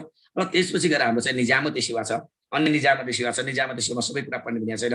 निजामती सेवाको परिचयका कुरा, निजामती सेवाको गठनका कुरा, निजामती सेवाको पदपूर्तिको कुरा, निजामती सेवाको सेवा सुविधाका कुरा, निजामती कर्मचारीका आचरणका कुरा, निजामतीका सजायका कुरा, यी यावत कुरा यसलाई हामी सूत्रबद्ध ढङ्गले पढ्छौँ ताकि एकदमै जस्तो आचरण के हो भन्दा स अ रा रा स स दाकनी अस्पर्ह पर्निसया असे आची भनिदिन्छौँ ताकि 21वटा आचरण हामीले चाहिँ कण्ठ गरौँ। र त्यसै गरी तपाईँलाई सजाय भन्छ यहाँ 31वटा सजाय छन्। 31वटा सजायभित्र बुदाको हुनुपर्ने हुन्छ। त्यहाँ चाहिँ निप्रदयोसेका एउटाको, अयो प्रविपुनि अर्काको, नियाका बराबीमा अर्काको, नै बरस्ती अर्काको, यसरी चाहिँ हामी सजायलाई प्रश्न पार्छौँ। त्यसै गरी गठन भनिएको छ भने के भनिएको छ हामीले आइक्रेन्या पर्लेमा बेसी भन्यो भने हामी गठन पढ्छौँ। विधा भनिएको छ भने भइ गवी प्रकृति अ बे भन्यो भने हामी विधा। यसरी हामी निजामती सेवाका धेरैभन्दा धेरै कुराहरू हामी यी सूत्रबद्ध ढङ्गले होग्नुपर्ने कुराहरू सूत्रबद्ध ढङ्गले होग्छौँ। त्यो तरिकाले हामी अगाडि बढ्छौँ ताकि कुनै पनि कन्फ्युजन नरहोस् भन्नका लागि हामी सूत्रबद्ध ढङ्गले अगाडि बढाउँछौँ। त्यसै गरी नेपाल सरकारको केन्द्रीय तथा स्थानीय सङ्गठन संरचना भनेको छ। यो स्थानीय र केन्द्रीय सङ्गठन संरचना भनेको के हो भने स्थानीय सङ्गठन संरचना भनेको स्थानीय सरकारको संरचना कस्तो छ, केन्द्रीय संरचना भनेको छ भने नेपाल सरकारको एउटा समष्टिमा केन्द्रीय संरचना के छ। जस्तो केन्द्रीय संरचनामा चाहिँ हायरार्कीमा को छ टप भनेको राष्ट्रपति हुनसक्छ, उपराष्ट्रपति हुनसक्छ, त्यसपछि आएर मन्त्री परिषद हुनसक्छ, प्रधानमन्त्री हुनसक्छ। भनेको यसरी चाहिँ हामी हायरार्कीको कुरा लेख्नु भने स्थानीयको सङ्गठन संरचना भनेको के हो भने जस्तो गाउँपालिका, नगरपालिका र जिल्ला छ। गाउँपालिका, नगरपालिका र जिल्लामा गाउँमा चाहिँ 3टा छ संरचना, गाउँसभा, गाउँ कार्यपालिका र गाउँ न्यायिक समिति।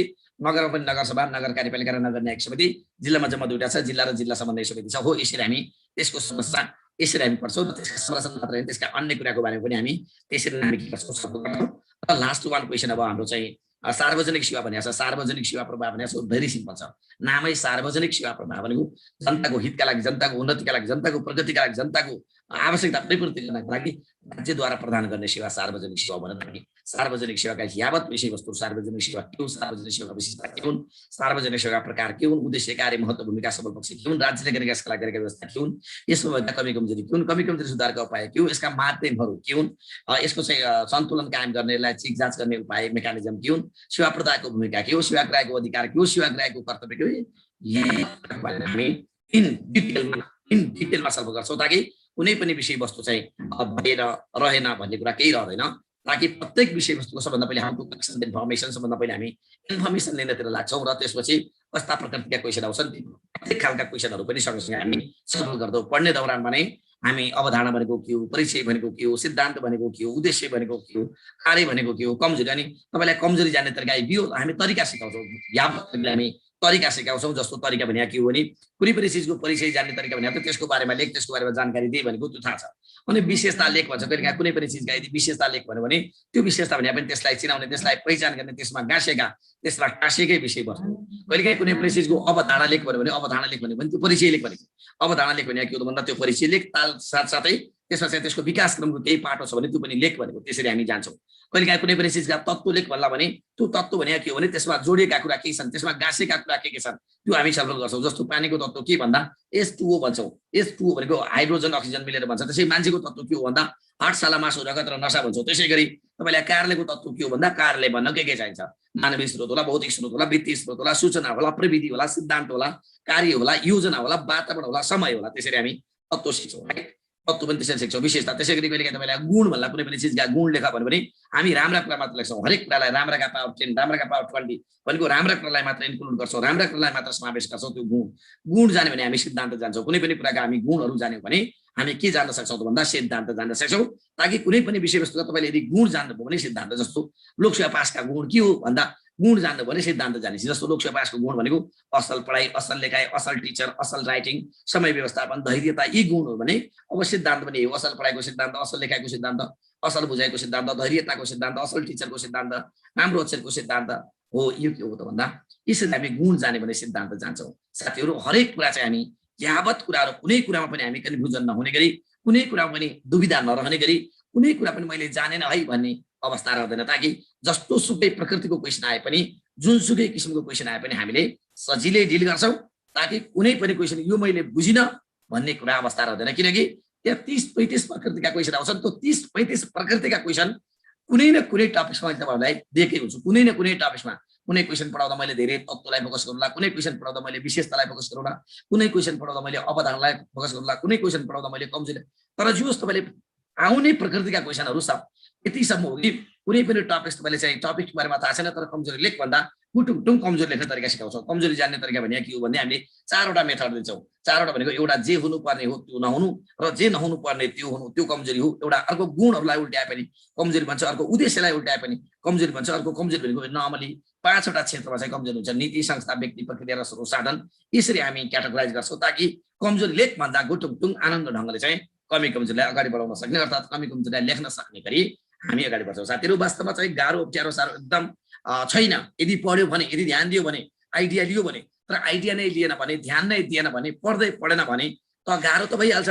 किनभने यो त प्रतिस्पर्धाको इक्जाम हो। प्रतिस्पर्धाको इक्जाम त के हुन्छ भने तपाईँले क्लास लिएर चाहिँ अरूको भन्दा थोरै मात्रै पनि मोडिफाई गर्न सक्नुभयो, थोरै मात्र पनि प्लस पोइन्ट गर्नुभयो भने तपाईँ के हुनुभयो भन्दा प्रतिस्पर्धाका लागि सफल हुनुभयो। तर के हो त भन्दा हाम्रो त के हुन्छ, जानेकै छु अलिअलि भने आउँछ, जानेकै छु भन्दाखेरि हामी अब के ड्रेस गर्छौँ, भोलि अर्को मान्छेले प्र्याक्टिस गरिरहेको हुन्छ, पढिरहेको हुन्छ, लेखिरहेको हुन्छ, देखाइरहेको हुन्छ लेखेका कुराहरू, इक्जाम दिइरहेको हुन्छ, फिडब्याक लिइरहेको हुन्छ, ताकि उसको अलिकति के भइरहेको हुन्छ भन्दा प्रगति इन्क्रिज भइरहेको हुन्छ, ताकि तपाईँभन्दा कमजोर मान्छे तपाईँभन्दा अगाडि गइसकेको हुन्छ, त्यो तपाईँलाई थाहा हुनु। त्यसैले प्रतिस्पर्धाको इक्जाम भने यस्तो चिज हो कि प्रतिस्पर्धाको इक्जाममा चाहिँ हरेक चिज पोइन्ट 5 कलममा गर्छ। पोइन्ट 5 तपाईँको मानव चाहिँ तपाईँको 55 नम्बर आएको छ, अर्को साथीको 55.5 आयो भने तपाईँ वैकल्पिक पर्ने, ऊ चाहिँ जागिर खाने अवस्था हुन्छ।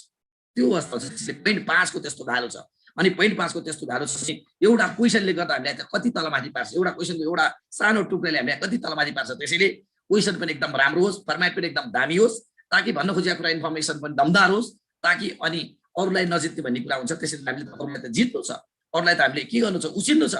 अब प्रतिस्पर्धाको इक्जाम भनेकै अरूलाई उछिन्ने हो, प्रतिस्पर्धाको इक्जाम भनेकै अरूलाई ब्याक पार्ने हो, प्रतिस्पर्धाको इक्जाम भनेकै चाहिँ अरूलाई चाहिँ के गर्ने हो, पत्ता साफ पारेर आफूले चाहिँ यस्ता लिने हो नि त। त्यसैले यो त कलेजको जस्तो तपाईँलाई चाहिँ कलेजको जस्तो के हो त भन्दा पास हुने हो, के अरे पास मार्क्स ल्यायो भने पास भनेर चाहिँ भने जस्तो हुँदैन। कलेज भने त सामान्य हो। कलेज भने त जतिका त्यति पास हुन सक्छन्। 100 जना छ भने 100 का 100 पास हुन सक्छन्, 1000 छ भने 1000 पास हुन सक्छन्। तर यहाँ त होइन, यहाँ त लड्ने हुन्छन् 10,000, 10,000 मा सिट चाहिएको हुन्छ 100 200 वटा। त्यो 10,000 मा चाहिँ 100 200 मा नाम निकाल्नु पर्छ। आत्तिने नि फेरि 100 200 मा नाम निकाल्न त गाह्रो होला भने त गाह्रो होइन। त्यो फर्स्ट पेपरमै लगभग कति गइसकेका हुन्छन्, 10,000 ले इक्जाम दियो भने 7,000 फर्स्ट पेपरै गइसकेको अवस्था रहन्छ। र सेकेन्ड पेपरको यदि फर्स्टमा जाँच हुन्थ्यो भने त फर्स्ट पेपर सेकेन्ड पेपरको पहिले जाँच हुन्छ भने 9,000 पहिले नै जान्थे, आउट हुन्थ्यो। भनेको इक्वली पढ्ने फर्स्ट पेपर तथा सेकेन्ड पेपरलाई, थर्ड पेपर इक्वली भनेको एउटा पढेर अर्को पढौला भन्ने होइन, एकदम इक्वली अगाडि पढ्ने। पढिसकेपछि वास्तवमा गाह्रो होइन। अब लोकसेवा भनेको स्वभावैले मान्छेले चाहिँ घोक सेवा पनि हो, मान्छेले चाहिँ यसलाई लक सेवा भन्छन्। त्यो लक सेवा भनेको एकदम थोरै मात्र हो। वास्तवमा लोकसेवा भनेको घोक सेवा, पढ सेवा, जन सेवा, बुझ सेवा, राम्रो गर सेवा हो। अनि राम्रो गर्नुभयो, राम्ररी बुझ्नुभयो, राम्ररी मनन गर्नुभयो भने यहाँ सजिलै सकिन्छ। अब ध्यानै दिएन भने त गाह्रो भइहाल्छ। त्यसैले एकदम मनन गर्ने, ताकि अब सामान्य तरिकाले पढेर हुँदैन, फरक ढङ्गले कुनै पनि चिजको एउटा चिजमा तत्त्व भन्ने सिकिसकेपछि सबै ठाउँमा तत्त्व लेख्न सकोस्, एक ठाउँमा विशेषता जानिसकेपछि सबै क्षेत्रमा विशेषता जान्न सकोस्, एक ठाउँमा कमजोरी जानिसकेपछि सबै ठाउँमा कमजोरी लेख्न जानुहोस्, एक ठाउँमा अवधारणा पढिसकेपछि सबै ठाउँमा अवधारणा लेख्न जानुहोस्, एक ठाउँमा सिद्धान्त जानिसकेपछि अर्को ठाउँमा सिद्धान्त जानुहोस्, एक ठाउँमा गुण जानिसकेपछि अर्को ठाउँमा गुण जानुहोस्, एक ठाउँमा राज्य लेखेका व्यवस्था जानिसकेपछि अर्को ठाउँमा राज्य लेखेका व्यवस्था जानुहोस्, एक ठाउँमा वर्तमान अवस्थाबारे लेख भन्ने जानिसकेपछि अर्को ठाउँमा उसले वर्तमान अवस्थाबारे जानुहोस्। ताकि यो तरिकाबाट अर्थात् यो मोडालिटीबाट अर्थात् यो फर्मेटबाट हामी अगाडि बढ्छौँ, ताकि कुनै पनि विषयवस्तु सकिएन, जानिएन, सकिँदैन, जानिँदैन भन्ने कुरा कल्पनै नगर। त्यो सम्बन्धी कल्पना नगरौँ कि ला जानिँदैन कि ला बुझिँदैन कि भन्ने कुरा कल्पनासम्म पनि नगरौँ, ताकि पढ्ने कुरा चाहिँ दमदार तरिकाले पढौँ। अब खोल्ने बित्तिकै अब इक्जाम चाँडोभन्दा चाँडो इक्जाम हुने अवस्था रहन्छ नि, त्यसमा दुईवटै छैन। किनभने इक्जाम त गत वर्षको इक्जाम हो, त्यो अब इक्जाम त अब एकदम जति सक्दो चाँडो हुन्छ। खोल्ने बित्तिकै इक्जामको प्रोसेस अगाडि हुन्छ, ताकि इक्जाम खुल्ने बित्तिकै अब टाइम धेरै राख्नुपर्छ भन्ने कुरा पनि होइन। कम्तीमा 20-22 दिनको टाइम राखेर इक्जामको सेड्युल निकाल्न सक्छ लोकसेवाले। कम्तीमा 21 दिनको सेड्युल राखेर चाहिँ के गर्न सक्छ, खुलेको 1-2 दिनभित्रमा 21 दिनको सेड्युल, 21 दिनको टाइम राखेर लोकसेवाले टाइम निकाल्न सक्छ। अब 21 दिन त टाइम लाग्छ भनेको चाहिँ ठ्याक्कै आज सेड्युल निकालेर भोलिदेखि इक्जाम भन्दैन। कम्तीमा 21 दिनको सेड्युल, 1 महिना पनि होइन, 21 दिनको कम्तीमा। अस्ति एउटा कुनै जाँचमा 21 दिनको सेड्युल राखेर निकालिसकेको छ, त्यही कारणले गर्दा अस्ति भनेको पोहोर सालको, त्यही भएर 21 दिनको कम्तीमा सेड्युल लाग्छ। 21 दिनको सेड्युल राखिसकेपछि, टाइम राखिसकेपछि तपाईँलाई चाहिँ इक्जाम हुन्छ। ताकि अब त्यो 21 दिनमा तपाईँ के पढ्नुहुन्छ, त्यसैले अहिलेदेखि नै दमदार पढ्ने, अहिलेदेखि नै खतरा तरिकाले पढ्ने। अब टाइम तपाईँहरूसँग एकदमै कम टाइम छ, ताकि अब विस्तार गरौँला भन्ने कुरा छैन है। सर सेकेन्ड थर्ड पेपरको इक्जाम कहिले हुन्छ सर, लगभग हो त्यही भन्दैछु म, त्यही सेकेन्ड थर्डकै कुरा गर्दैछु। सेकेन्ड थर्डको इक्जाम कहिले हुन्छ त भन्दा खुल्ने बित्तिकै लोकसेवाले इक्जामको परिवेशमा जाने। अब इक्जामको रिजल्ट निकालेको देख्न थालिसक्नु भएको छ। हिजो बागमती प्रदेशको अस्ति आएको छ भनेको मतलब अब रिजल्ट निकाल्ने पनि अब धमाधम रिजल्ट निकाल्छ र खुल्ने बित्तिकै, लकडाउन खुल्ने बित्तिकै चाहिँ इक्जामको प्रोसेस अगाडि बढाउँछ र खुल्ने बित्तिकै कति समय भित्र होला भन्ने कुरा यो समष्टिगत खुलिसकेपछि उसले 21 दिनको टाइम लाग्छ, 1 महिनाभित्रै पनि हुन सक्छ भनेको 21 दिनभित्र चाहिँ हुँदैन खुलेको, कम्तीमा 21 दिन पछि नै हुन्छ, तर त्यो 21-22 दिनमा पनि हुनसक्छ, 1 महिना पनि हुनसक्छ, 1-1.5 महिना, त्योभन्दा लामो चाहिँ जाँदैन। खुलिसकेपछि 1 महिना 1.5 महिनाभन्दा टाढा जाँदैन। त्यसैले टुङ तरिकाले पढ्ने है। खण्ड कुनबाट पढ्ने भन्ने कुरा हामी जुनबाट पढे हुन्छ तपाईँहरूको इच्छा। हाम्रो पढाउँदा जुनबाट पढाउँदा यो वा त्यो भन्ने कुरा छैन। हामी सेकेन्ड खण्डबाट पनि सुरुवात गर्न सकिन्छ, थर्ड खण्डबाट पनि सुरुवात गर्न सकिन्छ, फर्स्ट खण्डबाट पनि सुरुवात गर्न सकिन्छ। तर अब यो लेख्ने पेपर भएको कारणले गर्दा सेकेन्ड या थर्डबाट पढ्दा झन् फाइदा हुन्छ, किनभने लेख्ने बानीको विकास गरिन्छ। फर्स्ट खण्ड भनेको फर्स्टमा प्रायः धेरै जिके टाइपको जिके स्ट्रक्चरको छ, त्यसैले यो लेख्ने पेपरमा चाहिँ सेकेन्ड खण्ड तथा थर्ड खण्डबाट हामीले यदि सुरुवात गऱ्यौँ भने अझ के हुन्छ त, अझ प्रभावकारी हुन्छ। तर जुनबाट पढ्न पनि यो नो प्रब्लम, गाह्रो छैन। ओके राइट है। ल यी भए मैले तपाईँहरूलाई भन्नुपर्ने कुरा, मैले तपाईँहरूलाई भन्ने कुरा मैले भने, यावत कुरा भने मैले भन्नुपर्ने कुरा। अब तपाईँहरूका पनि त जिज्ञासा, तपाईँहरूका पनि त खुलदुली, तपाईँहरूका पनि त बोल्न चाहना हुन्छ। ल अब तपाईँहरूका कुरा सुन्छु म अब एकछिन। ल अब अनम्युटको सुविधा दिनुहुन्छ सरले, अनम्युटको सुविधा दिइसकेपछि तपाईँले बोल्न पनि पाउनुहुन्छ, बोलेर नै सोध्न पाउनुहुन्छ। अब तपाईँहरू चाहिँ ठिक छ है। त्यो नियुक्तिसँग सरोकार छैन, राज्य विषम परिस्थितिमा गइसकेपछि अब नियुक्ति कसरी हुन्छ, संसद छैन भनेर अब त्यो संसदका पछि बसेर अब त्यो हुँदैन। खुलिसक्यो, इक्जाम आउन थालिसक्यो, त्यो इक्जाम आउन थालिसकेपछि काम सकेन। इक्जाम आउन थालिसकेपछि अब त्यो नियुक्ति कहिले हुन्छ, कहिले त्यसले चाहिँ अब लिन्छ, नियुक्ति शपथ लिन्छ, त्योसँग सरोकार छैन, त्योसँग सरोकार छैन। राज्य विषम परिस्थितिमा संसदले कानुन बनाउँछ, अस्ति बजेट कसले ल्या, संसदले कानुन बनाउने काम दियो, तर अस्ति बजेट कसले ल्या। त्यही कारणले गर्दा चाहिँ त्यो अवस्था छ। खण्ड खदेखि पढाउन भन्नुभएको छ, हुन्छ खण्ड खदेखि नै पढाउ, के कदेखि पढाउ भन्नुभएको छ, कदेखि पढाउला केही छैन, खदेखि पढाउला केही छैन, गदेखि जुनबाट पढ्ने केही छैन। तर लेख्ने पेपर भर्सा क या गबाट पढे राम्रो, ग या खबाट पढे राम्रो, तर कबाट पढाउ भने पनि नो प्रब्लम।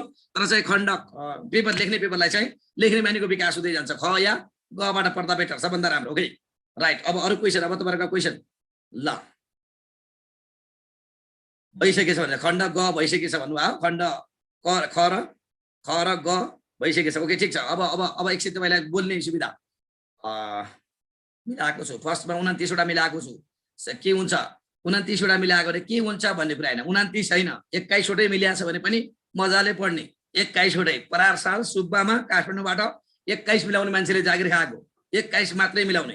त्यो भने के हो भने क्वेसनको अङ्क भारका आधारले चाहिँ कति मिलाउँछु भन्ने कुरा हुन्छ, क्वेसन त्योबाटको कस्तो आएको छ भन्ने कुरा। यसपालि पनि एभरेजमा त्यही 30 राउन्डमा त मिलाएको हुन्थ्यो, 30 राउन्डमा होइन। तर त्यो 30 राउन्डमा कसैले 35 मिलाउला, भले त्यसको सेकेन्ड थर्ड पेपर बिग्रला, अनि यहाँ 28, 25, 22, 21ले पाएन, चान्स पाएन। त्यसैले चाहिँ एकदम यति मिलेको छ, के गर्ने भने जो फर्स्ट पेपरमा चाहिँ 21, 22 मात्रै मिलेर 22, 23 मिलेर चाहिँ पास हुने आशा भएका साथीहरू सबैले पढ्ने। किनभने यहाँ चाहिँ कसैको मानौ 38 मिल्ला, तर भले उसको चाहिँ सेकेन्ड र थर्डमा ऊ फेल होला, गुल्टेला, अनि तपाईँले चान्स पाउनु भएन। त्यसैले चाहिँ यति मिलेको छ, के गर्ने भन्ने कुरै होइन। परार साल काठमाडौँमै लगभग 21वटा जिके मात्रै मिलेर पनि जागिर खाएका केस। त्यही कारणले गर्दा यति मिल्यो के गर्ने, त्यति मिल्यो के गर्ने, पास हुने अवस्था भयो फर्स्ट खण्डमा, फर्स्ट पेपरमा भने गुटुङ टुङ सेकेन्ड थर्ड खतरा तरिकाले पढ्ने। ओके सर नमस्कार हजुर, एकचोटि उहाँहरूलाई अनम्युट गर्ने सुविधा दियो भने पनि हुन्थ्यो हजुर। ओके सर एकछिन तपाईँहरूलाई अनम्युट गर्ने सुविधा दिनुहुन्छ, अनि त्यसपछि आएर अनम्युटबाट चाहिँ त्यसपछि आफैले। तपाईँहरूको के जिज्ञासा छ भने, जिज्ञासा भनेको चाहिँ खालि पढाइसँग सम्बन्धित जिज्ञासा है, व्यवस्थापनसँग जिज्ञासा सरलाई केन्द्र राख्न मिलेन, पढाइसँग सम्बन्धित जिज्ञासा, टपिकसँग रिलेटेड, क्वेसनसँग रिलेटेड आदि इत्यादि कुराहरू केही जिज्ञासा छ भने मात्रै सरलाई राख्नुहोस् ल। सर नमस्कार। नमस्कार हजुर नमस्कार। यो सरकारी लेखा भने लेखा भनेको के हो, लेखाको प्रकार उल्लेख गर्नुहोस् भनेपछि कुन कुन लेखाको प्रकार उल्लेख गर्ने सर? ओके अब हामी पढ्नै बाँकी छ बाबु, लेखा आज त सबभन्दा सामान्य बुझौँ है। लेखा हामी डिटेल पढ्छौँ। सबभन्दा पहिले लेखा के हो भने, लेखा भनेको लेखेर राख्ने, लेखेर राख्ने के चाहिँ लेखेर राख्ने भन्दा आर्थिक कारोबारको हिसाब किताब, कसको त भन्दा कुनै पनि संस्थाको। म तपाईँलाई लेखा पढाएको दिन लेखाको परिचय जान्ने मान्छेले 6वटाको परिचय जान्ने बनाउँछु, लेखाको परिचय जान्ने मान्छेले 6वटा चिजको परिचय, लेखाको परिचय लेखाउँछु। त्यसैबाट चाहिँ उसले सरकारी लेखा जान्छ, त्यसैले व्यावसायिक लेखा, त्यसैले उसले चाहिँ जिन्सी लेखा, धरौटी लेखा, राजस्व लेखा सबै जान्छ। जस्तो लेखा भने के हो भने आर्थिक कारोबारको हिसाब किताब राख्ने कार्यालय लेखा, सरकारी लेखा भने के हो भने सरकारी आर्थिक कारोबारको हिसाब किताब राख्ने सरकारी लेखा, व्यवसायिक लेखा भने के हो भने व्यवसायिक आर्थिक कारोबारको हिसाब किताब राख्ने व्यवसायिक लेखा, जिन्सी लेखा भने के हो भने जिन्सी आर्थिक कारोबारको हिसाब किताब राख्ने जिन्सी लेखा, राजस्व लेखा भने के हो भने राजस्व रकमको हिसाब किताब राख्ने राजस्व लेखा, धरौटी लेखा भने के हो भने धरौटी रकम सम्पत्तिको हिसाब किताब राख्ने धरौटी लेखा भनेको यो लेखा भयो। अब लेखालाई बेसिकली हामी व्यवसायिक लेखा र सरकारी लेखा गरी दुई भाग। सबभन्दा पहिले लेखालाई, लेखाको क्याटेगोराइज के भन्दा एउटा व्यवसायिक लेखा, अर्को सरकारी लेखा दुई। अब फेरि त्यसपछि आएर सरकारी लेखा भित्र पनि जान्नुभयो भने त्यहाँ फेरि प्रकार छ। केन्द्रीय स्तरको लेखा छ, कार्य सञ्चालन स्तरको लेखा छ, र त्यसपछि आएर चाहिँ त्यसमा नगदमा आधारित पूर्वभावी। अनि त्यो लेखाको एउटा आधार भयो, त्यो संस्थाको आधारमा हामीले के भन्यौँ, सरकारी लेखा र व्यावसायिक भन्यौँ। अरू पनि त छ नि।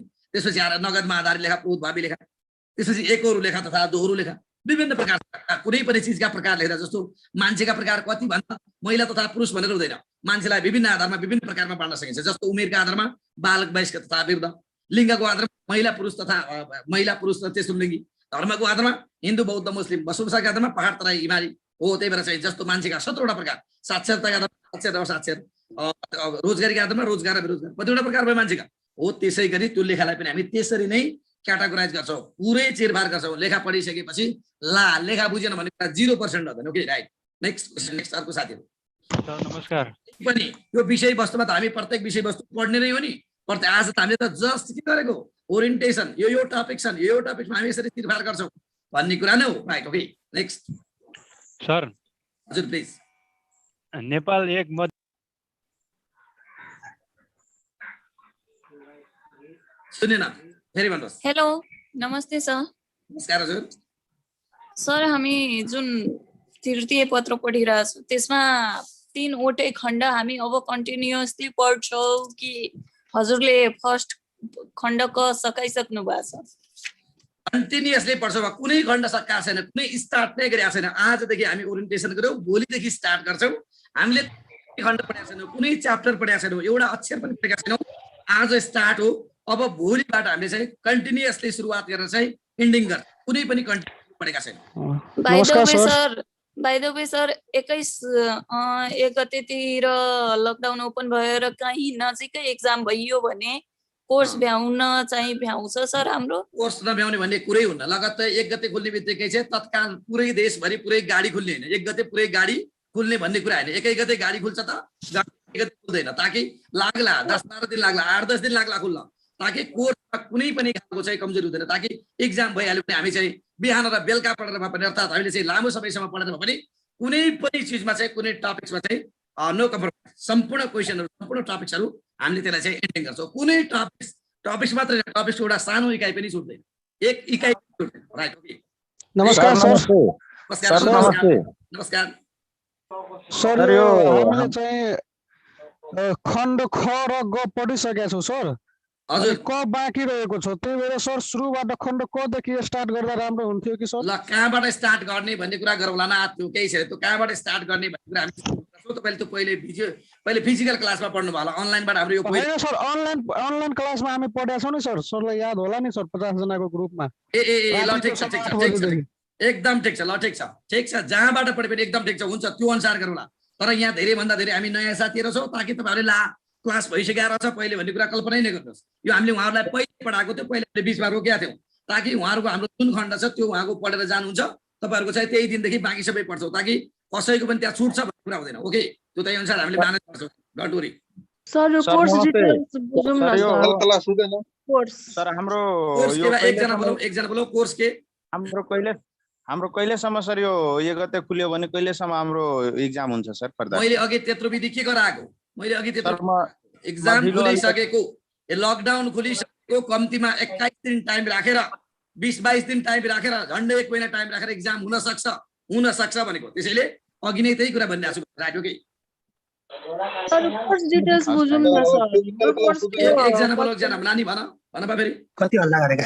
5500 हो सर यो होल कोर्सको। त्यो सरले अघि के भन्नुभएको थियो, व्यवस्थापकीय कामका लागि सरलाई नसोध्नु, एकछिनपछि मलाई सोध्नु भन्नुभएको थियो। अब सरसँग तपाईँ एकछिनमा। म त भर्खर आएको हो सर, त्यही भएर पहिला थाहा एकदमै ठिक छ, धन्यवाद। केही छैन, अहिले सरले त्यसको बारेमा सबै डिटेल भन्नुहुन्छ। ग्रुप सी र ग्रुप डी चाहिँ यो कसरी गर्ने सर? संविधानहरूको चाहिँ यो लेख्नै आउँदैन क्या सर धेरै? त्यही भएर त क्लास लिँदैछौँ, लेख्दै आउँदैन भनेर क्लास लिँदैछौँ। क्लास लिनेको कारण त्यही हो, जान्दै जाने छैन, लेख्नै आउँदैन, त्यही भएर क्लास लिँदैछौँ। क्लासमा लेख्छौँ, क्लासमा लेखाउँछौँ, क्लासमा बुझ्छौँ, क्लासमा धेरै लेख्न सकिँदैन कि सर? अब ग्रुप एमा चाहिँ लेख्न सकिन्छ? मैले एउटा प्रश्न राखेँ, संघीयताको फाइदा र बेफाइदा क्वेसनमा 10 पूर्णाङ्कमा आयो भने हामीले कतिवटा परिभाषा लेख्ने अनि फाइदा बेफाइदा लेख्नु भन्दा अगाडि कति लाइन डिस्क्राइब गर्नुपर्छ सर? 10 नम्बरमा संघीयताका फाइदा तथा बेफाइदा आयो भने सबभन्दा 10 नम्बरका लागि हामी सोशल साइन्स टाइपको क्वेसनका लागि हामी 2 पेज लेख्छौँ दिमागमा 10 नम्बरका लागि 2 पेज र 5 नम्बरका लागि 1 पेज लेख्छौँ यो सोशल साइन्स क्वेसनका लागि फलै जीके तथा कानुनको लागि यो रुल्स लागू हुँदैन अब 2 भइसकेपछि सिधै फाइदा र बेफाइदा लेख्नुभन्दा एकैचोटि फाइदा र बेफाइदा लेख्दैन सबभन्दा पहिले संघीयता के 3-4 लाइन किनभने संघीयता सोधिया छैन तर लङ क्वेसन भएको कारणले गर्दा सर्ट क्वेसन हुन्थ्यो भने नसोध्या भने 1.5-2 लाइन लेख्यो तर लङ क्वेसन भएको कारणले गर्दा 2-4 होइन हामीले लगभग 4-5 वटा लाइन लेख्छौँ संघीयताको बारेमा र त्यस संघीयताका कमजोरी के उद्देश्य सबल पक्ष लेख्छौँ हामी कम्तीमा 12-13 वटा र दुर्बल पक्ष लेख्छौँ कम्तीमा 12-13 वटा सर फिजिकल क्लास हुँदैन अब हजुर सर फिजिकल क्लास हुँदैन अब फिजिकल क्लास हुन्छ कि हुँदैन भन्ने कुरा त बाबु खुल्नु पर्यो खुलिसकेपछि फिजिकल क्लास नहुने भन्ने त कुरै छैन त्यो त विकल्पै छैन फिजिकल क्लास हुन्छ तर यो अवस्थामा जाँच भइरहेको हुन्छ जाँच लगत्तै आइरहेको हुन्छ अनि फिजिकल क्लास पढौला र जाँच दुला भन्ने कुरा चाहिँ लगत्तैको आउने जाँचका लागि अब टाइम नहुन सक्छ त्यसैले हामीले चाहिँ यो पढ्ने साथीहरूलाई कुनै पनि खालका दुविधा नहुन् भन्नका लागि अनलाइनबाट थालेको ताकि यो खरिदारको मात्र अहिले हामीले थालेको नत्र हाम्रो सुब्बाका हामीले 3-4-5 वटा ग्रुप चलाइरहेछ अगाडि बढिरहेछ अफिसरका 8-10 वटा ग्रुप अगाडि बढिरहेछ चलिरहेछ ब्याङ्किङका चलिरहेछ सबै चलिरहेछ यो खरिदारलाई मात्र हामीले थाती राखेको ताकि खरिदारको चाहिँ आजदेखि हामीले स्टार्ट गरेको ओके राइट अरु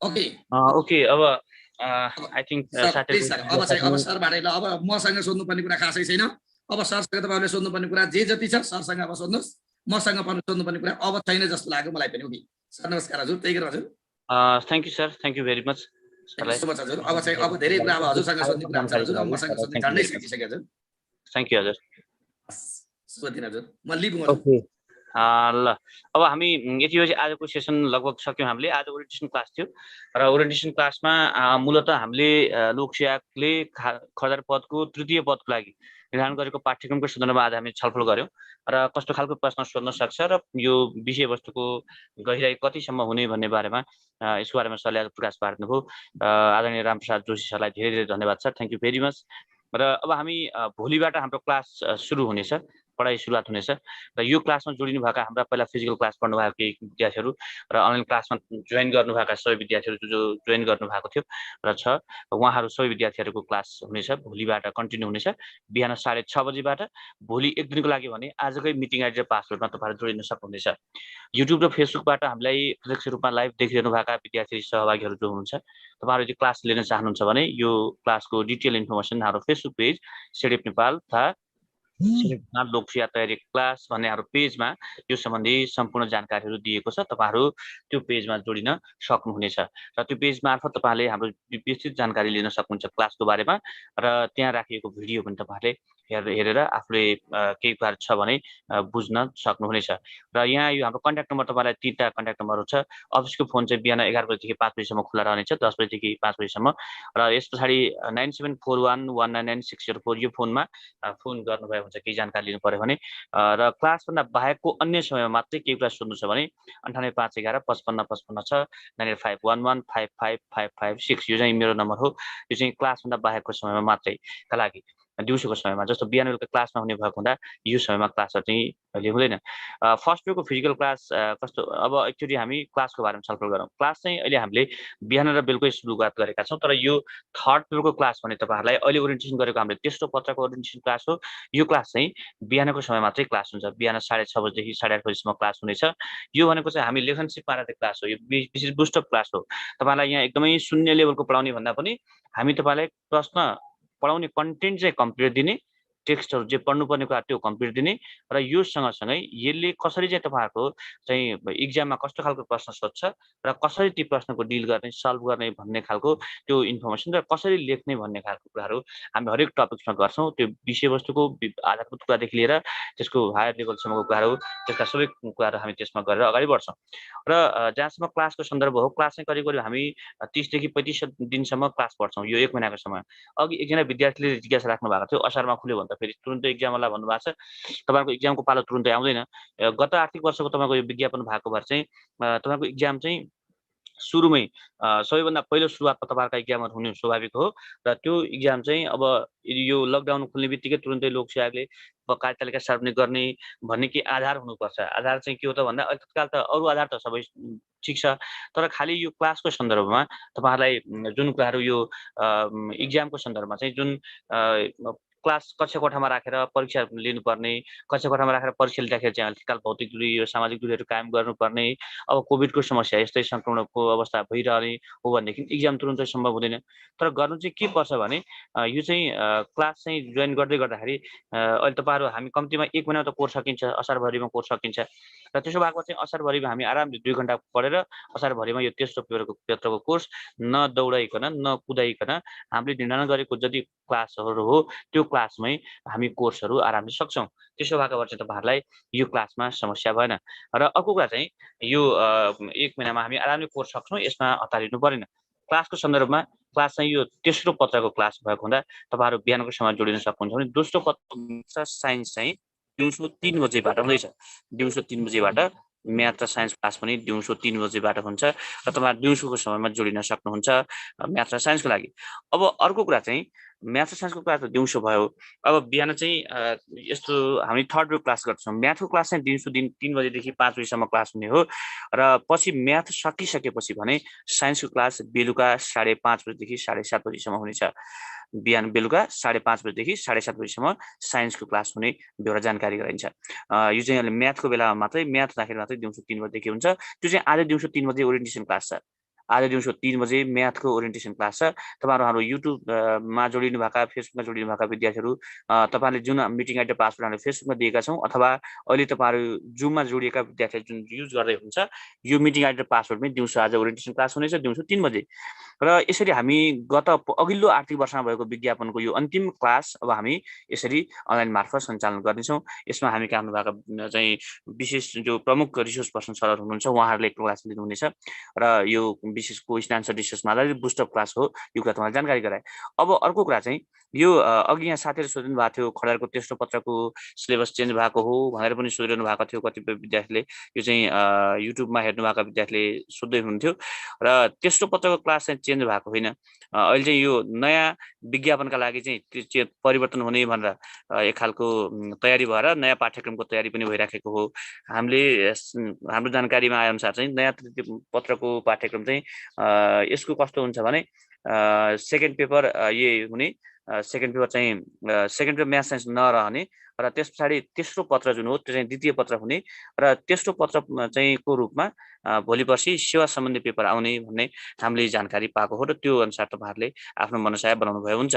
र बागमती प्रदेशको क्लास राखेका छैनौँ। बागमती प्रदेशको क्लास हामी शनिबार ओपन क्वेसन आन्सर डिस्कसन क्लासको लागि छलफलको लागि शनिबार बोलाउने भएका छौँ। गणेश यादवले गर्नुभएको प्रश्नको उत्तर त्यो हुनेछ र अनि त्यो एकचोटि शनिबारको लागि तपाईँहरूले बागमती प्रदेशको 4 र 5 पाठ्यक्रमको सन्दर्भमा एकचोटि र त्यसको लागि तपाईँहरू कोही हुनुहुन्छ भने शनिबार राख्ने हामीले प्लान बनाएका छौँ। तपाईँहरू हामीसँग जोडिनु होला। अब अर्को कुरा चाहिँ खड्डाको सेकेन्ड पेपर अफ म्याथ साइन्सको क्लास हटाउने हो। त्यही विनोदजीले भन्नुभएको प्रश्न त्यही नै हो। नयाँ पाठ्यक्रममा हटाएर तेस्रो पत्रलाई चाहिँ अहिलेको तेस्रो पत्र साबिकको तेस्रो पत्रलाई द्वितीय पत्र बनाउने र तेस्रो पत्रमा चाहिँ सेवा सम्बन्धी पेपर राख्ने। सेवा सम्बन्धी भनेको प्रशासन, लेखा, राजस्व अथवा कुन क्षेत्रमा तपाईँ जाने हो त्योसँग सम्बन्धी विषय राख्ने भन्ने पूर्वज यो चाहिँ हामीले एउटा जानकारी हामीले पाएका छौँ। त्यो पनि तपाईँले जानकारी गराए। र गणेश यादवजीले गर्नुभएको प्रश्न पनि त्यही नै हो। वसन्त पुञ्जीले भन्नुभयो कुन समयमा क्लास हुन्छ भन्नुभएको छ। यो क्लास चाहिँ बिहानको समयमा हुनेछ, बिहान 6:30 बजेदेखि 8:30 बजीसम्म। यति जानकारी। र अब तपाईँहरू जो यहाँ उसमा जोडिनु भएको छ, फेरि हाम्रो क्लासमा जो जोडिनु भएको छ अनि यो अहिलेको सेसनमा तपाईँहरूले कमनली अहिले सोधिरहनु भएको जुन क्लासको बारेमा चाहिँ बिहानको समयमा जुन 6:30 बजेदेखि थियो छैन र त्यही कारणले बिहानकै समयमा तपाईँहरू जोडिनुपर्छ। बिहान 6:30 बजेकै क्लासमा जोडिनुपर्छ र त्यसको लागि तपाईँहरू आफ्नो टाइमहरू मिलाएर समय जोइन गर्नुहोला। नेटवर्क क्लास चाहिँ सायद पछि साइन्स पछि हुन्छ कि हो। अब साइन्स चाहिँ हामीले करिब अब यो 1 विक जति हामीले पछि सुरु गर्छौँ, 1 हप्ता जति पछिमा अब हामी सुरु गर्छौँ। यो चाहिँ सबै साथीहरूले आफ्नो त्यो किसिमले तयारी हुनुहोला। जो पहिला साइन्स पढ्न बाँकी जो साथीहरू हुनुहुन्थ्यो उहाँहरू पनि अबको 1 हप्ता पछि सुरु हुन्छ भन्ने जानकारी तपाईँहरूलाई गराए। र यो क्लासमा चाहिँ तपाईँहरू अहिले जोडिँदै गर्दाखेरि यसको फी स्ट्रक्चर चाहिँ अहिले टोटल चाहिँ यो कोर्सको चाहिँ फी स्ट्रक्चर भन्नुभएको थियो, साथीहरूले सोधिरहनु भएको थियो। फी चाहिँ यो 5500 फी छ र 5500 फी लाग्छ अनलाइनमा पढ्ने जो विद्यार्थीहरू हुनुहुन्छ। जो विद्यार्थी नयाँ जोडिन चाहनुहुन्छ उहाँहरूको क्लास चाहिँ छुट्टै हुनेछ र त्यो अनुसार तपाईँहरू जोइन गर्न सक्नुहुनेछ। र हाम्रो पहिला क्लास भएका साथीले कन्टिन्यू पढ्ने र उहाँहरूको क्लास पनि छुट्टै हुनेछ र अनलाइनमा पढ्न चाहने विद्यार्थी क्लास, जो अनलाइनमा नयाँ जोडिन चाहने विद्यार्थीको क्लास पनि छुट्टै हुनेछ। यो पनि तपाईँलाई जानकारी भयो। अब यसरी चाहिँ हामी क्लास गर्छौँ र अब भने हामी यो आजलाई यति गरौँ। प्लस सिलेबस एउटै तपाईँहरूको इच्छा हो, तपाईँहरूले फरक फरक स्रोतले बोलाइदियो भन्नुहुन्छ भने फरक फरक बोलाउँछौँ। हामी कहाँ पढाउने सरहरू सबै सरले एकदमै समस्या छैन, योग्य सरहरू हुनुहुन्छ। तपाईँहरू के चाहनुहुन्छ त्यही अनुसार चाहिँ पढाइ हुन्छ। त्यसमा चाहिँ हामीले क्लासमा चाहिँ हामीसँग हुनुभएको रिसोर्स पर्सन तपाईँले छानेर पढ्न सक्नुहुन्छ, त्यसमा समस्या छैन। को सरसँग पढ्ने भन्नुलाई त्यही सरसँग पढाउँछौँ, जो सर राम्रो लाग्छ त्यसै सरसँग पढाइदिन्छ। त्यसमा तपाईँलाई रिसोर्स पर्सनमा प्रब्लम होइन, तपाईँहरूको आफ्नो मेहनतमा समस्या हो। तपाईँहरूको चाहिँ कोर्सप्रतिको पढाइप्रतिको चाहिँ एउटा लगनशीलताको समस्या हो। तपाईँहरूको चाहिँ पढाइ निरन्तरताको समस्या हो। तपाईँले कति समय दिन सक्नुहुन्छ, कति समय चाहिँ घरमा पढिरहनु भएको छ, पढ्दै लेख्दै कति गरिरहनु भएको छ, त्यसमा चाहिँ हो कुरा चाहिँ। यो अब हामीले गर्ने क्लासेसहरूमा स्रोत व्यक्तिहरूमा तपाईँलाई त्यस्तो प्रब्लम हुँदैन। तपाईँले सरहरूको लाई चाहिँ कुन सर आउने भन्ने त्यस्तो खासै त्यो धेरै पिर मानिरहनु पर्दैन। क्लासमा सरहरू आउने जो सरहरू हामी कहाँ हुनुहुन्छ उहाँहरू भनेको चाहिँ नियमित रूपमा हामी कहाँ क्लास लिइरहनु भएको सरहरू हो, तपाईँहरूले चिनिराखेका सरहरू हो। त्यही कारण त्यसमा तपाईँहरूलाई त्यस्तो प्रब्लम चाहिँ हुँदैन र त्यही कारणले यसलाई चाहिँ त्यो धेरै उता गर्नु परेन। अब बाँकी चाहिँ तपाईँहरूले आफूले क्लास लिने पढिरहने सन्दर्भमा चाहिँ आफ्नो समय सबैले म्यानेज गर्ने र भोलि बिहान ठिक 6:30 बजेदेखि हामी क्लास सुरुवात गर्छौँ भोलि मर्निङमा र त्यही अनुसार तपाईँले आफूले सबै सहभागीहरूले टाइम म्यानेज गरेर क्लासहरू भोलिबाटै जोइन गर्न सक्नुहुन्छ। यति जानकारी तपाईँलाई गराएँ र यति भएपछि अब आजको सेसन यही इन गरेँ। थर्ड पेयरको हो त्यति हो र तपाईँहरू जुममा जोडिनु भएका सहभागीहरू एकछिन रहन सक्नुहुनेछ। हामी लाइभ सेसन युट्युब र फेसबुकमा को लाइभ सेसन हामी यति नै इन्ड गर्छौँ र तपाईँहरू सम्पूर्ण विद्यार्थीलाई धेरै धेरै धन्यवाद र भोलि बिहान 6:30 बजे जोडिन सक्नुहुन्छ। यसको लागि मिटिङ आइटम पासको हाम्रो फेसबुक पेजमा दिएको छ। युट्युबमा जोडिनु भएका सबै सहभागीहरूलाई धन्यवाद। निर्मलजी, कान्तिजी लगायतका हाम्रो वसन्त पुनजी, सन्तोषजी लगायतका अन्य साथीलाई, गणेशजी, निहारिका, विष्ट लगायतका सबै साथीलाई थ्याङ्क यू भेरी मच। भोलि बिहान भेट्छौँ हामी, बिहान 6:30 बजे भोलि बिहान भेट्छौँ है त। थ्याङ्क यू अल, धन्यवाद, शुभ दिन। र दिउँसो 3 बजे खदारको क्लास पनि हुने जानकारी तपाईँहरूलाई गराए। दिउँसो 3 बजेको समयमा तपाईँहरू खदारको यो हाम्रो क्लासमा पनि तपाईँहरू जोडिन सक्नुहुनेछ। यति जानकारी तपाईँलाई हामीले गराए।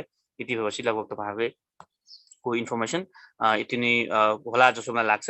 यति भएपछि अब हामी आजको यो सेसन पनि यति नै इन गऱ्यौँ। Thank you all. अब हामी जुममा रहने साथीहरू चाहिँ एकछिन के तपाईँहरूको थप जिज्ञासा छ भने तपाईँले राख्न सक्नुहुनेछ। एकछिन म यता जोइन गर्छु तपाईँहरूसँग।